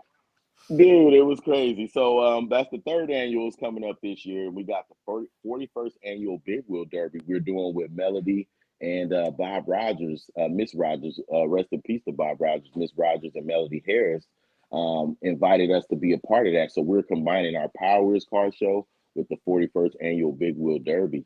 And Mm, so we all gonna be in Miller Park together. I mean, it's two different flyers, but guess what? We all together. We purposely did that to still bring the people together. And Oh, shouts out to Melody, man. She right now we still looking for barbers, braiders. If y'all want to come down and broadcast for that, that's the day. Let's see, Sunday, July 29th. okay. mm, Um, yep, in daytime, and yeah, man, it's gonna be a beautiful thing. We also have the book bag drive with Tamika. Oh, that's the 30th. I think my wife said it's the 30th. She corrected me, okay. but I'll it's on my page. We got a book bag drive with NOCP, and we're doing that in collaboration with NOCP and U-Turn actually is on that Mm, joint with us. And then we have a book bag drive with Leger Entertainment. So I'm helping her. I think I'm a vendor there or something. We setting up. I'm a end up doing another pop-up shop with Saranda. She opened her Dow House Fashions. And so we set up in the front yard, help bring some attention down there. We sell our stuff. And so we pop up with Saranda usually on Saturdays. The Black Agenda Alliance just accepted some new members. So that's still moving forward. Uh, good. I'm doing t-shirts and podcast teaching every day, Monday through Friday, 10 to 2 with NOCP. And so I have about 5 kids that I've been teaching how to make their own t-shirts and use their podcast equipment and Twitch to make them some money streaming. Okay. So that's been going really good. And it's so ironic that every single kid that came to that class, I didn't know them, but as I got to know them, all of their parents I knew. Oh yeah. every single one, even the ones that was in foster care, their foster parents, I knew the foster parent. It's just, it was just crazy, bro. Let me see. Let me finish this up real quick. And then, so we got more special guests. So we've been having special guests come on the podcast. So Kaylee Cersei from Channel 7, she came and talked to the kids. Barry Alexander was in town for a little bit. We was able to get him on there. David Mitchell, a few different people. And so we'll continue to do that with them, just really, and this is about open them up because these kids now, they throw their hoodies on and think they're invisible. They don't want to talk to nobody, and it's just them to themselves. And so what I'm trying to get them to understand is job interviews, networking with people, looking people in the eye, them social skills. That's all a part of it. It's not just about the podcast. It's really getting them to be able to face people and look forward, and your network is your net worth. So they got to understand how to build a network, Again, we aligned, bro. We are actually we're actually starting classes in August to do some of the same kind of work. Man, yes, sir. Yeah, It's necessary because you see it with the children, right? They done Right. got so stuck like this. They stuck. And so we got to be like, hey, man, put that down. We the people who remember how to go outside and play, So after us, it's all internet babies, bro. Well, here's what we are. Get on the other side of that. You looking at this, but be the person in the phone that's Right. that's telling the story to the people looking at it. Because we all like this with that phone. So it's the fact that you are doing some of this work of helping young folks feel, remember they got a voice. They can they can say a thing. They're part of this community. They can tell you what's going on better than anybody else that can. That's what we got. Look, bro. After we get off this show, we got to talk. We doing the same stuff, man. Let's join forces and really kind of put some stuff together. Where's the podcast at? We want to put that in the chat for everybody. So right now we're working on intro videos. So we've had a few test runs with just getting them to open up. So today we'll be finishing up the intro video to do the official first show.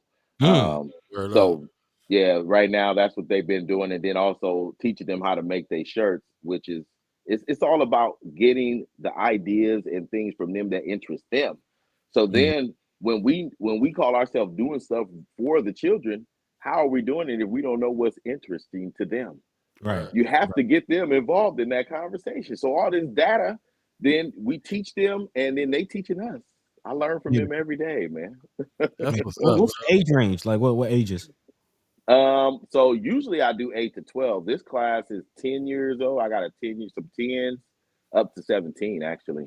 Man, that's actually the perfect age because my son he's 7 going into 8, but even at that young of an age, man, he's watching Ryan and he's watching all of these content creators.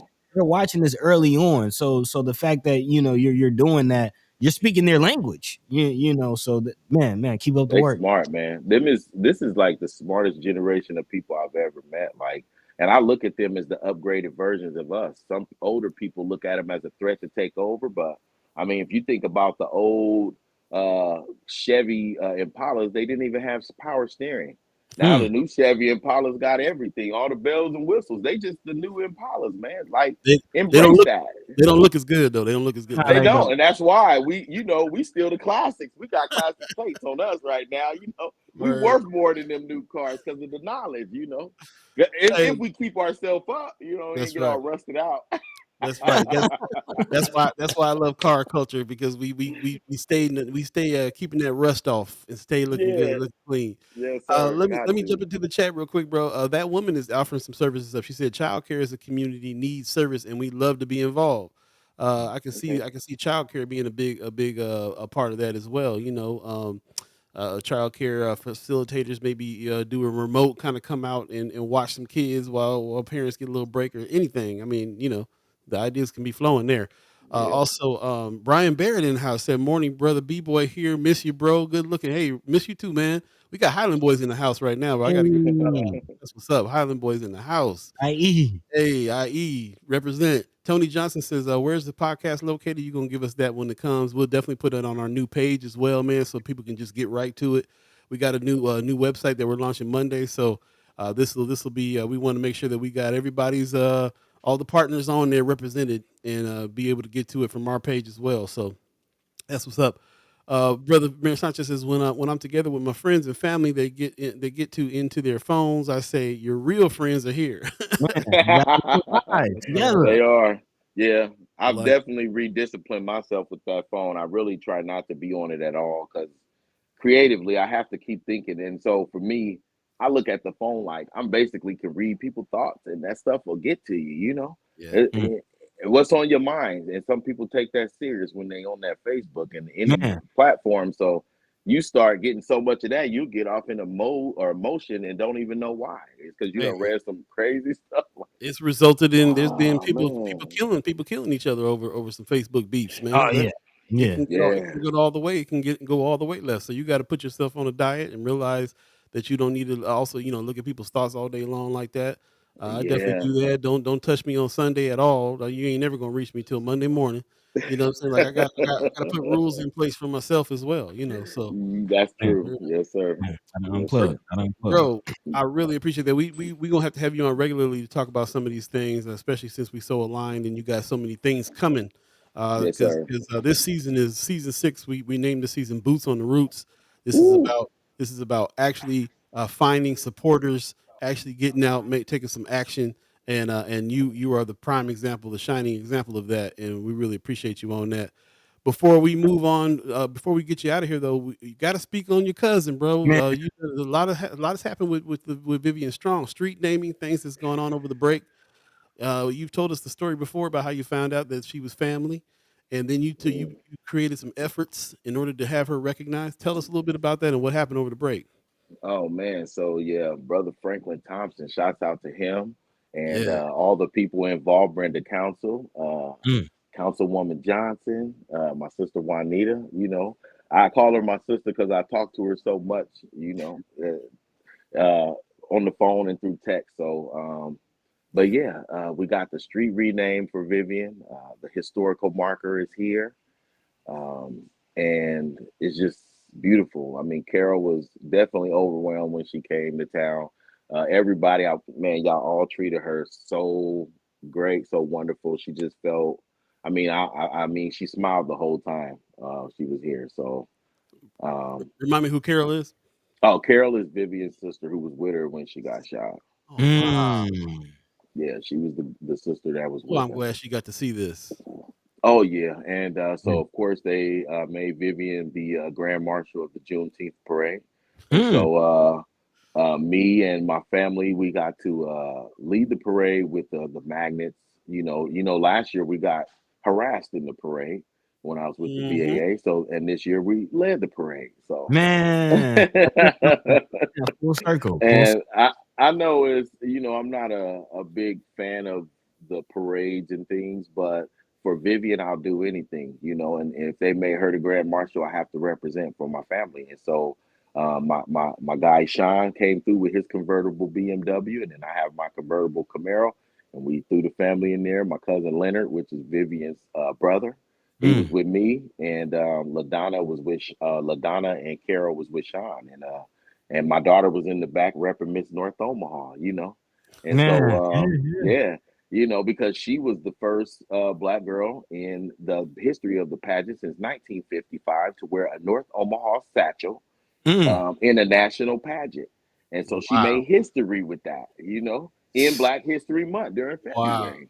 My daughter did. So, man. she's keeping the title of Miss North Omaha because who's going to take it? I mean, she created All it. right, all right, But man. but but she also passed that banner on to Miss Jade Dorsey because she was doing the pageant, and Shamila gave her Miss North Omaha satchel, Mm, to encourage her. And then Jade Dorsey won Little Miss Nebraska. So, and shouts out to Jade Dorsey, the Dorsey family. She came man. through and blew it's that song for Vivian during the ceremony, and it was just so beautiful, man. Jay Dorsey is one to look out for. I love that little girl, man. Her family, That's beautiful, man. man, I'm glad you're able to give them some shots out, man. That's what's up. Yeah. man, yeah. I gotta stress. You know, a lot of I learned that a lot of our chat chimers are action oriented. This is the reason why this is boots on the root season. A lot of our chat chimers don't do too much marching. They thinking, you know, some of these efforts aren't very fruitful sometimes. Street namings, I've heard them say some things about street namings not, you know, not being very significant and so on. But I gotta really express the significance of this. First of all, we're recognizing a person who represents a pivotal time in North Omaha history. First of all, second of all, this is Mhm. a child that got shot and killed by the police, and I'm sure that you probably got kickback from the police about street naming, about all the things that we doing, because I can't imagine that the police wants to be celebrating someone that they shot and killed, acting as if she was some kind of criminal. You putting the police on blast every time they look Mm. at Vivian's strong sign. You remember how she died, and you remember who killed her. And I'm sure that they probably gave you some pushback on that. And I don't know how much you want to speak on that, but I wanted to put it out there for the people to understand like how important and significant it is that the sign is there, and the marker is there now. The pushback definitely was there. It didn't come from city council. We got that 7-0. The pushback came from the historical marker. When we wanted to initially, we were going to place it at the location down at the project area. But the mayor sent some people to our meeting to say that she didn't want it placed on city property because it was a police involved shooting. And if we Mm. did that, it's basically like, when will it stop with all the other people who've been killed by the police? And Wait, so, shouldn't stop. Right. Stop killing people. yeah, yeah. And so we had a resident offer their location that they owned some land on 24th, and cousin Carol basically was happy with the location. She just preferred it anyway, you know. And she just said, you know, she didn't want no favors from the city. If that's how it was going to be, we just going to put it where she wanted it, which was on 24th Street. So it Mm. worked out for the better, you know. Yeah, and you know the sad part is the mayor didn't have. She didn't come herself. She sent her goons to come, and they look like us, you know. And so, Mm. Mm. yeah, she sent some people that look like us. Okay, we already know who that is. All right. I'm glad we mentioned that, man. Yeah. It's really important to Well, I remember mean, if y'all how we anything live. you want to know, you ask. You know, I can't think of it all, but if you know want something or got a question, you ask me, and I'm gonna tell you. I have no fear of what anybody says or think about me because I'm only gonna speak the truth. And I Mm. understand that in 2023, the truth is being mean. The truth is starting trouble. The truth is causing a division. But no, the truth is the truth. And if that truth is causing a division, is what you did is that caused the division, not the truth, bro. Right. Right. This is another way we align, bro. That's what this whole show Man, is about. man. Speaking the truth. Speaking the truth. Yeah. Also, I do want to point out, brother Tony Johnson. He says a community should be reminded that Black Panthers created school in her name. So They I am did. curious. I am curious. The Are Vivian there any Strong other? Liberation School. What was the name of it? The Vivian Strong Liberation School, right there off of Parker. Brother Johnson know exactly what he's talking about. It's- I done already scoped the plot, tried to contact the owner and everything because that is very significant. Even if I can get it to get a statue there and a beautiful garden or something in her name, because it's not going to just end with this, you know, the street renaming and the historical marker. And like you said, Vivian's death not only was significant to the community, but 24th Street, our business district, right? And we still don't have that district for our funds to rotate with us. We have to Mm-hmm. Mm. go to other districts to experience their culture and spend our money there when we could come to 24th Street and every building have a business like Benson, like South Omaha, like, you know, and when we leave South Omaha, I feel like I left Mexico, you know, and Mm-hmm. we could feel like we left North Omaha if we had our own clothing, our own food, our culture, our poetry, our comedy, all in one area, you know, our Man. doctors. and our psychologists and our legal people. You know what I mean? Right. So it's all on purpose. And when Vivian got killed, that stuff was destroyed and vowed to never rebuild again. You know, so we can use that area to become poor and then move in fake people and get nonprofit dollars because the federal government gonna keep funding it, right? And then boom, that stuff is a poverty pimp game. I'll pay my salary and the salary of my staff and never do nothing for the area. Ooh. Wow. There you go. Poverty pimp. I'm the pimp. I'm the pimp. Man. I'm the pimp. He laid it out. Pimping, be pimping, then been pimping. It's Man. Yeah, and you know it's sad that it happens that way, but it's not just Omaha; it's every city in the United States where we are. They're pimping our poverty. They're pimping the mental psychology of crime and stuff that they placed on us, and the laws that they created that capture us, and the over policing of our communities. It's the same thing all over the world, bro. There you go. And they take our ideas and everything. It's just, but we can. It's not really a they. When you say that, you have to take ownership of what we are. We're the owners, right? So stop giving it away. Stop giving away our power, our authority. Just because somebody got a suit and we've been taught that suit means some kind of authority, it doesn't, bro. Them are just people working a job. Those are just people wearing big suits. Man. Yeah. Wearing big suits. That's a good one. Hey, people wearing the big suits. Hey, you know who I'm talking about when I say the big suits. So the shoulder pads and all. You funny, dude. Hey, I'm gonna jump in the chat real quick, man. Stephen Abraham in the chat. Good morning to you. He says the upcoming election will be very important. I heard that the field will be crowded for District 2. I heard the next election will be crowded. Will you helping individuals get out to vote? Is that a mission of Untamed to do some voting? Get out to vote? Yeah. I partner with people like White Shell. She's big on that, so I'll partner. But no, I'm still focused on before. I mean, I know voting is important. I'm not downplaying it, but the bottom line stuff of everyday survival and mental change is where I'm focused at. So mentally erasing deception is but it's always included. Yeah, and you'll see my face on some of that voting stuff. Yeah. No, I like that you guys are concentrating on the thing. I think that the future for us is the flavors, the diversity, the 31 flavors of everything that's going on. We can talk more about the voting. You can talk more about boots on the roots. BAA can talk more about action. Like we all got our places to really make some big Warrior change. Society. Yes, the BAA, man. It's coming, man. Y'all just this warrior society, this group of men that's going to be patrolling, protecting the community is about to be beautiful, man. Man, that's what I love to hear. That's what I love to hear. Let me post this picture real quick. I just saw it.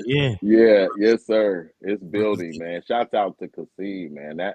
That dude, regardless of what you look at when you see him, he is a born warrior. God placed him here for the protection of the people, man, and he is fulfilling his prophecy, and I respect him no matter what, bro. It's gonna always be that love and respect. That's what's up. Man, beautiful. Teamwork makes the dream work, man. That's what it looks like. Yes, sir. He's a warrior. I'm the gatherer. I got some warrior mentality, but I'm short, so he be holding me back with one hand. I can't even reach him. Look! While we forming this Black Panther Party, then let first Sky be the ministers of information. Yes, sir. Marlon Harrison, I want to leave off of one more, and there's a lot going on in the chat. I suggest everybody go back and read the chat. But Marlon Harrison said something very interesting. Good morning to you. He said, I remember learning Vivian Strong in my history class in middle school and high school. I'm glad more people are learning more about her and her story. Yeah, man. First of all, I'm surprised that you learned about her in school back in the day. I am. And I also am. That makes me think about how we are probably absolutely not learning about her in school these days. And that leads me to the next thought about reminding us that ultimately we're going to have our own schools to teach our own stuff, because the fight out here for CRT and everything that everybody's trying to go for now and limit. I mean, there's some states that ain't even teaching about Martin Luther King anymore, so they're certainly not going to teach about a local situation. We're fighting our public schools to keep the curriculum where it needs to be.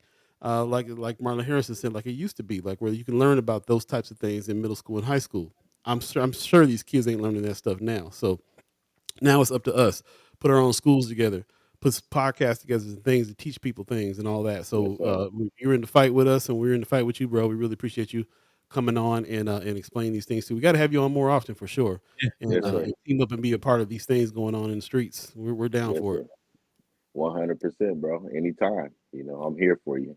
Man, Appreciate you, man. likewise. Anything you want to leave us with before you get up? Uh, Anything I want to leave you with, really just shouts out to the city, to the people. It's all the power is with the people. We are the power. I know a lot of people didn't have electricity lately, and and we've had that happen before.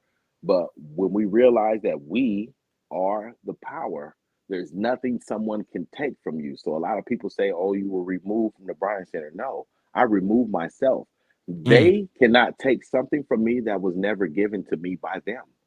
This is mm, something we were given by God. So everything that you have is already there that you need to be successful. You just have to hone in on your God-given talent. So either you accept the mission or you just, think about how many people who live and die and never understand their spiritual being having a human experience. And when mm, you pass, it's going to matter. How did you love while you were here? And your legacy, your kids and the things that you did, that's what people are going to remember you for. That's all this is a spiritual being. You got to have this experience. Your spirit want it. So while I'm here, I've decided to just finish out. I'm 47. I want to finish out the rest of my life just giving it to whatever is placed on my heart. And I've realized that I'm a gatherer. So that was something I didn't have to practice or go to school for. It just mm. was something natural. I could always bring people together. And so that's what I use to my ability. Just like I said, Kasim is a protector. That's his natural ability, bro. He didn't have to practice being that. It's in his heart to protect people. And so we just accept your calling and you move forward on the action and don't let the outside distractions get you. I call it separate to elevate. You have to Mm. separate from what they taught you in order to elevate into your true purpose, bro. And Big that's facts. all it is. Yes, sir. Love it. We're gonna leave it with that, man. Beautiful words. I really appreciate you coming on. We'll have you back soon. Thank Yes, you so sir. much for coming on, bro. We'll be in touch. We'll be in touch.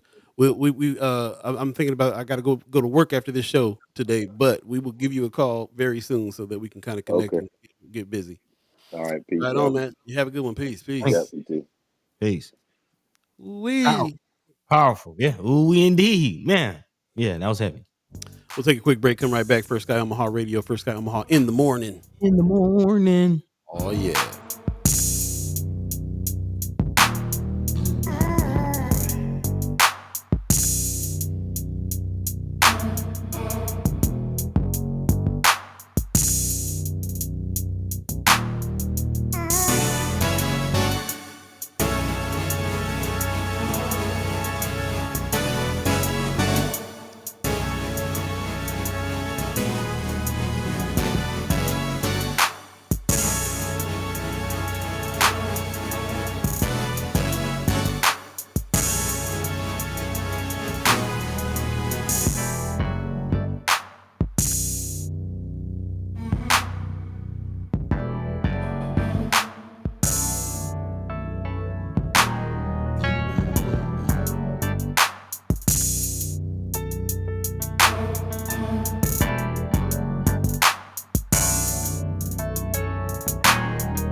What up? What up? What up? Good morning. Good morning. Good morning. Welcome back. Welcome back. Welcome back.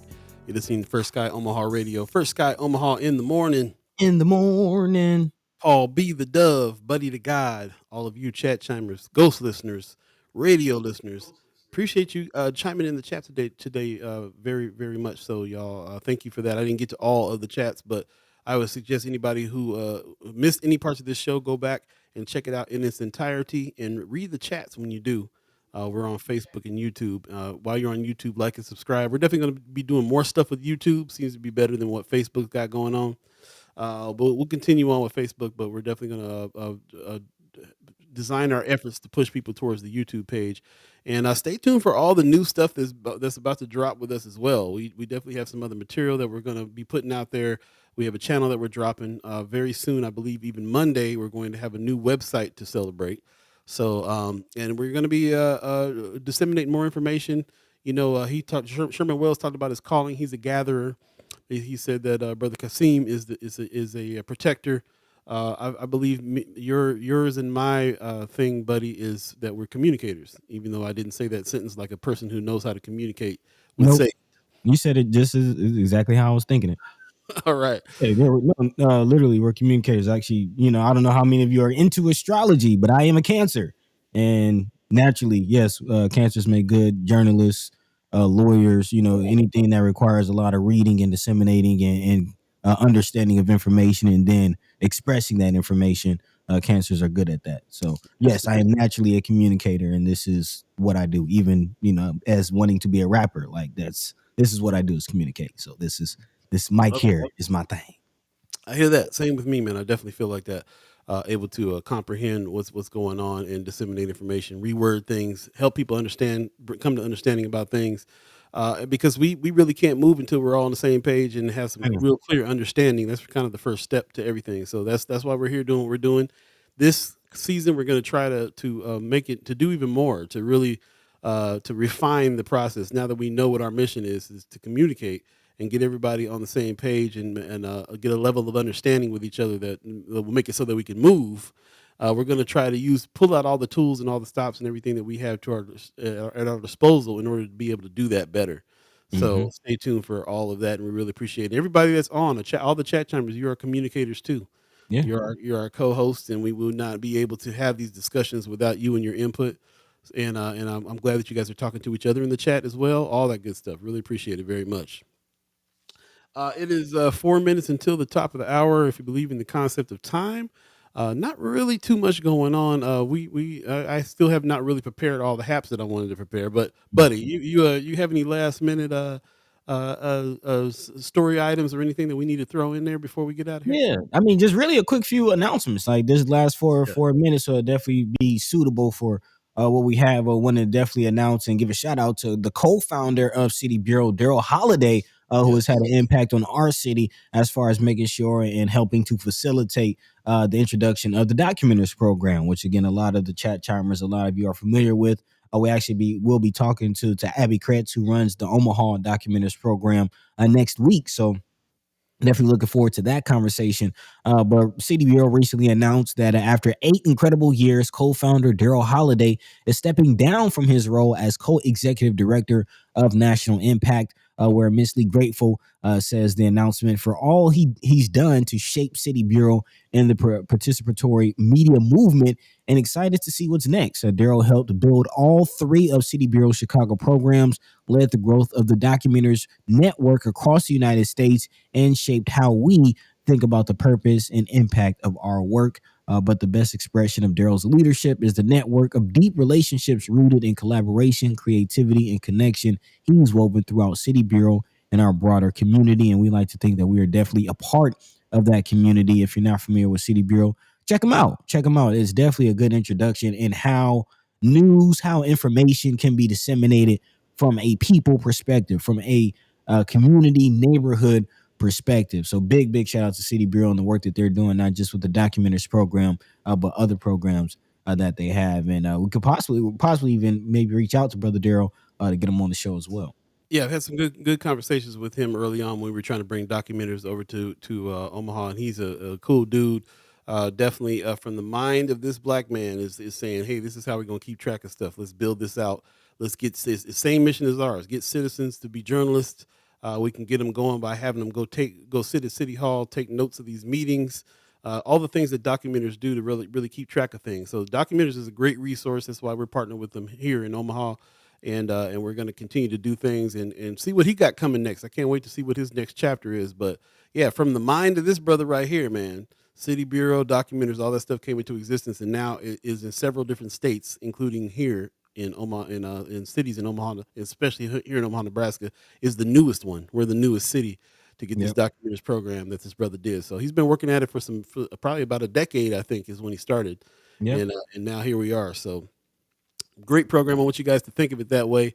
This is the reason why we're gravitating toward it. It's a great resource, and it's a good way to get people involved in journalism, the fourth estate, in the first place, and also to really keep track of what people are doing, man. These meetings go by. We can't always get off of work and go to these meetings. Right. So if you have journalists that are sitting there documenting that can come and give you a report later, then you can still be a part of all those things. So that's what's up. There you go. And last but not least, before we get out of here, I do want to make you aware and privy to what's going on from Front Porch Investments. For homeowners, there might be some help out there. The Front Porch Investments Home Equity Loan Fund, which is designed to assist households with home repair and home renovation by providing zero interest financing. Again, zero interest financing, which could definitely be hard to find for some of us in the community. This also comes with fully amortized over a 30-year term, administered in partnership with Impact Development Fund, serving as a direct-to-consumer loan originator for this fund. So again, if you're a homeowner and you're in dire need of house repairs, you need a new roof, you need to change your water heater or what have you, this could definitely help. So again, the Home Equity Loan Fund by Front Porch Investments. So definitely check that out. Yeah, more information on that too. And there's the article is pinned in the First Sky, not pinned, but it's on the Friends of First Sky Omaha Facebook page. You want more information on that. So there you go. 9 o'clock, we're going to go ahead and leave it there and get out of here. But I do want to mention real quick, one haps that's happening. This is very, very related to the stuff that we were talking about. We said that how Vivian Strong was a very pivotal, the murder of Vivian Strong was a very pivotal moment in North Omaha. The fact that North Omaha had been at fever pitch at that point, they went ahead and there was an uprising after this thing happened. That this young girl got killed. But it was stemmed from years before that when they started redlining the whole situation and putting us all in one space. This film, Divisible, that we screened over at the Benson Theater recently, is incredible, and it's a very great documentary that is on this idea of redlining, especially in Omaha. They're going to show it again at the Culture House. This is going to happen on July 27th. So if you didn't get a chance to see it over at the Benson Theater, check it out over at the Culture House. They're going to screen it there too. That's Thursday, July 27th from 7 to 9. Must see film. A lot of friends of ours are involved with this film, and this film is I believe it's going to win some national awards, if you ask me. So and really, really breaking down what's going on and the reason why things are like they are, why we have a north side, why we have a south side, why we have why those are separated, what happens. It's not just sides we're talking about, but how does the money flow to these sides? Why do the sides exist in the first place? So very, very interesting stuff. But we're definitely going to get out of here. I can keep on going on some other stuff, but we'll save it for Friday, and we'll start having a more extensive haps on Friday. So thank you very much for you guys joining us. Buddy, you got some words for the people before we get out of here? As always, man, big shout out to all the chat chimers, all the ghost listeners, everybody who came in and embarked on this experience with us. We definitely appreciate you. We love you. But thank you as always. Tell a friend, we are growing. Season 6. We're still going. Thank you for the translation. Thank you. But yes, we are growing and still moving forward, even with all the tech difficulties or whatever happens on this show. Y'all still with us. Y'all still 10 toes down, man. We appreciate it. And take care of yourselves. Take care of your loved ones. And then until next time, man. Peace. Tony Johnson is asking a great question that we're going to be answering during this season of Boots on the Roots. Beyond neighborhood festivals, what are North Omaha neighborhoods doing to mobilize for issues? Very good question. Is kind of the epitome of what we're going to be talking about. This is why we're going to move into the neighborhood associations, talking about mobilizing all these things that are happening. Very good question. We'll be answering that throughout the season for sure. Miss Erica Fell says, great show. Thoroughly enjoyed you gentlemen, the guest, and the chat conversations. Wonderful Wednesday to everyone. Drink water and be good to yourselves. Appreciate that. Pop says, phenomenally great show. Thanks, Paul and Buddy, and love to the First Sky fam. See you all Friday. Appreciate you, Pops. Hey. Appreciate that very much. Also, Amy H. Look at she says have a great day. She says have a great day. Ceci Jean says great show as always. Thank you so much. Really appreciate everybody who joined in on the chat. This show does not happen without you guys. So thank you too for a great show. Thank you very much. As a matter of fact, if you've missed any parts of this show, you can always go back and watch it in its entirety. I suggest you check the chat out when you do. We're on Facebook. We're on YouTube. Like and subscribe. Hit the bell. Do all that stuff. And we will definitely hold these on the page for a while for you to be able to check out previous shows and so on and so forth. So thank you very much for all of that. I want to give thanks to the Umaha Tribe elders for allowing us to be on this land and speak while we're here. I want to give thanks to our elders for allowing us to speak before them. And thanks to you, the chat chimers, allowing us to speak with you on these subjects that you find important, that we find important, that we can all try to get on the same page and do something about. So thank you so much for all of those things. And you guys take care of each other. Take care of yourselves. We'll see you Friday. Another special guest we're going to be having on the show Friday. Not confirmed yet, so I'm not going to tell you what it is quite yet, but just stay tuned for that. We are changing up the weeks. We are going to have special guests on different days now. And again, if you're looking for the senators on Friday, they won't be on until Monday. Yep. So that's what's going on there. So in the meantime, between time, we will get out of here and get out of your hair. You guys have a great one. If I can get to my page right. Peace. We're out. By the way, Vanglorious.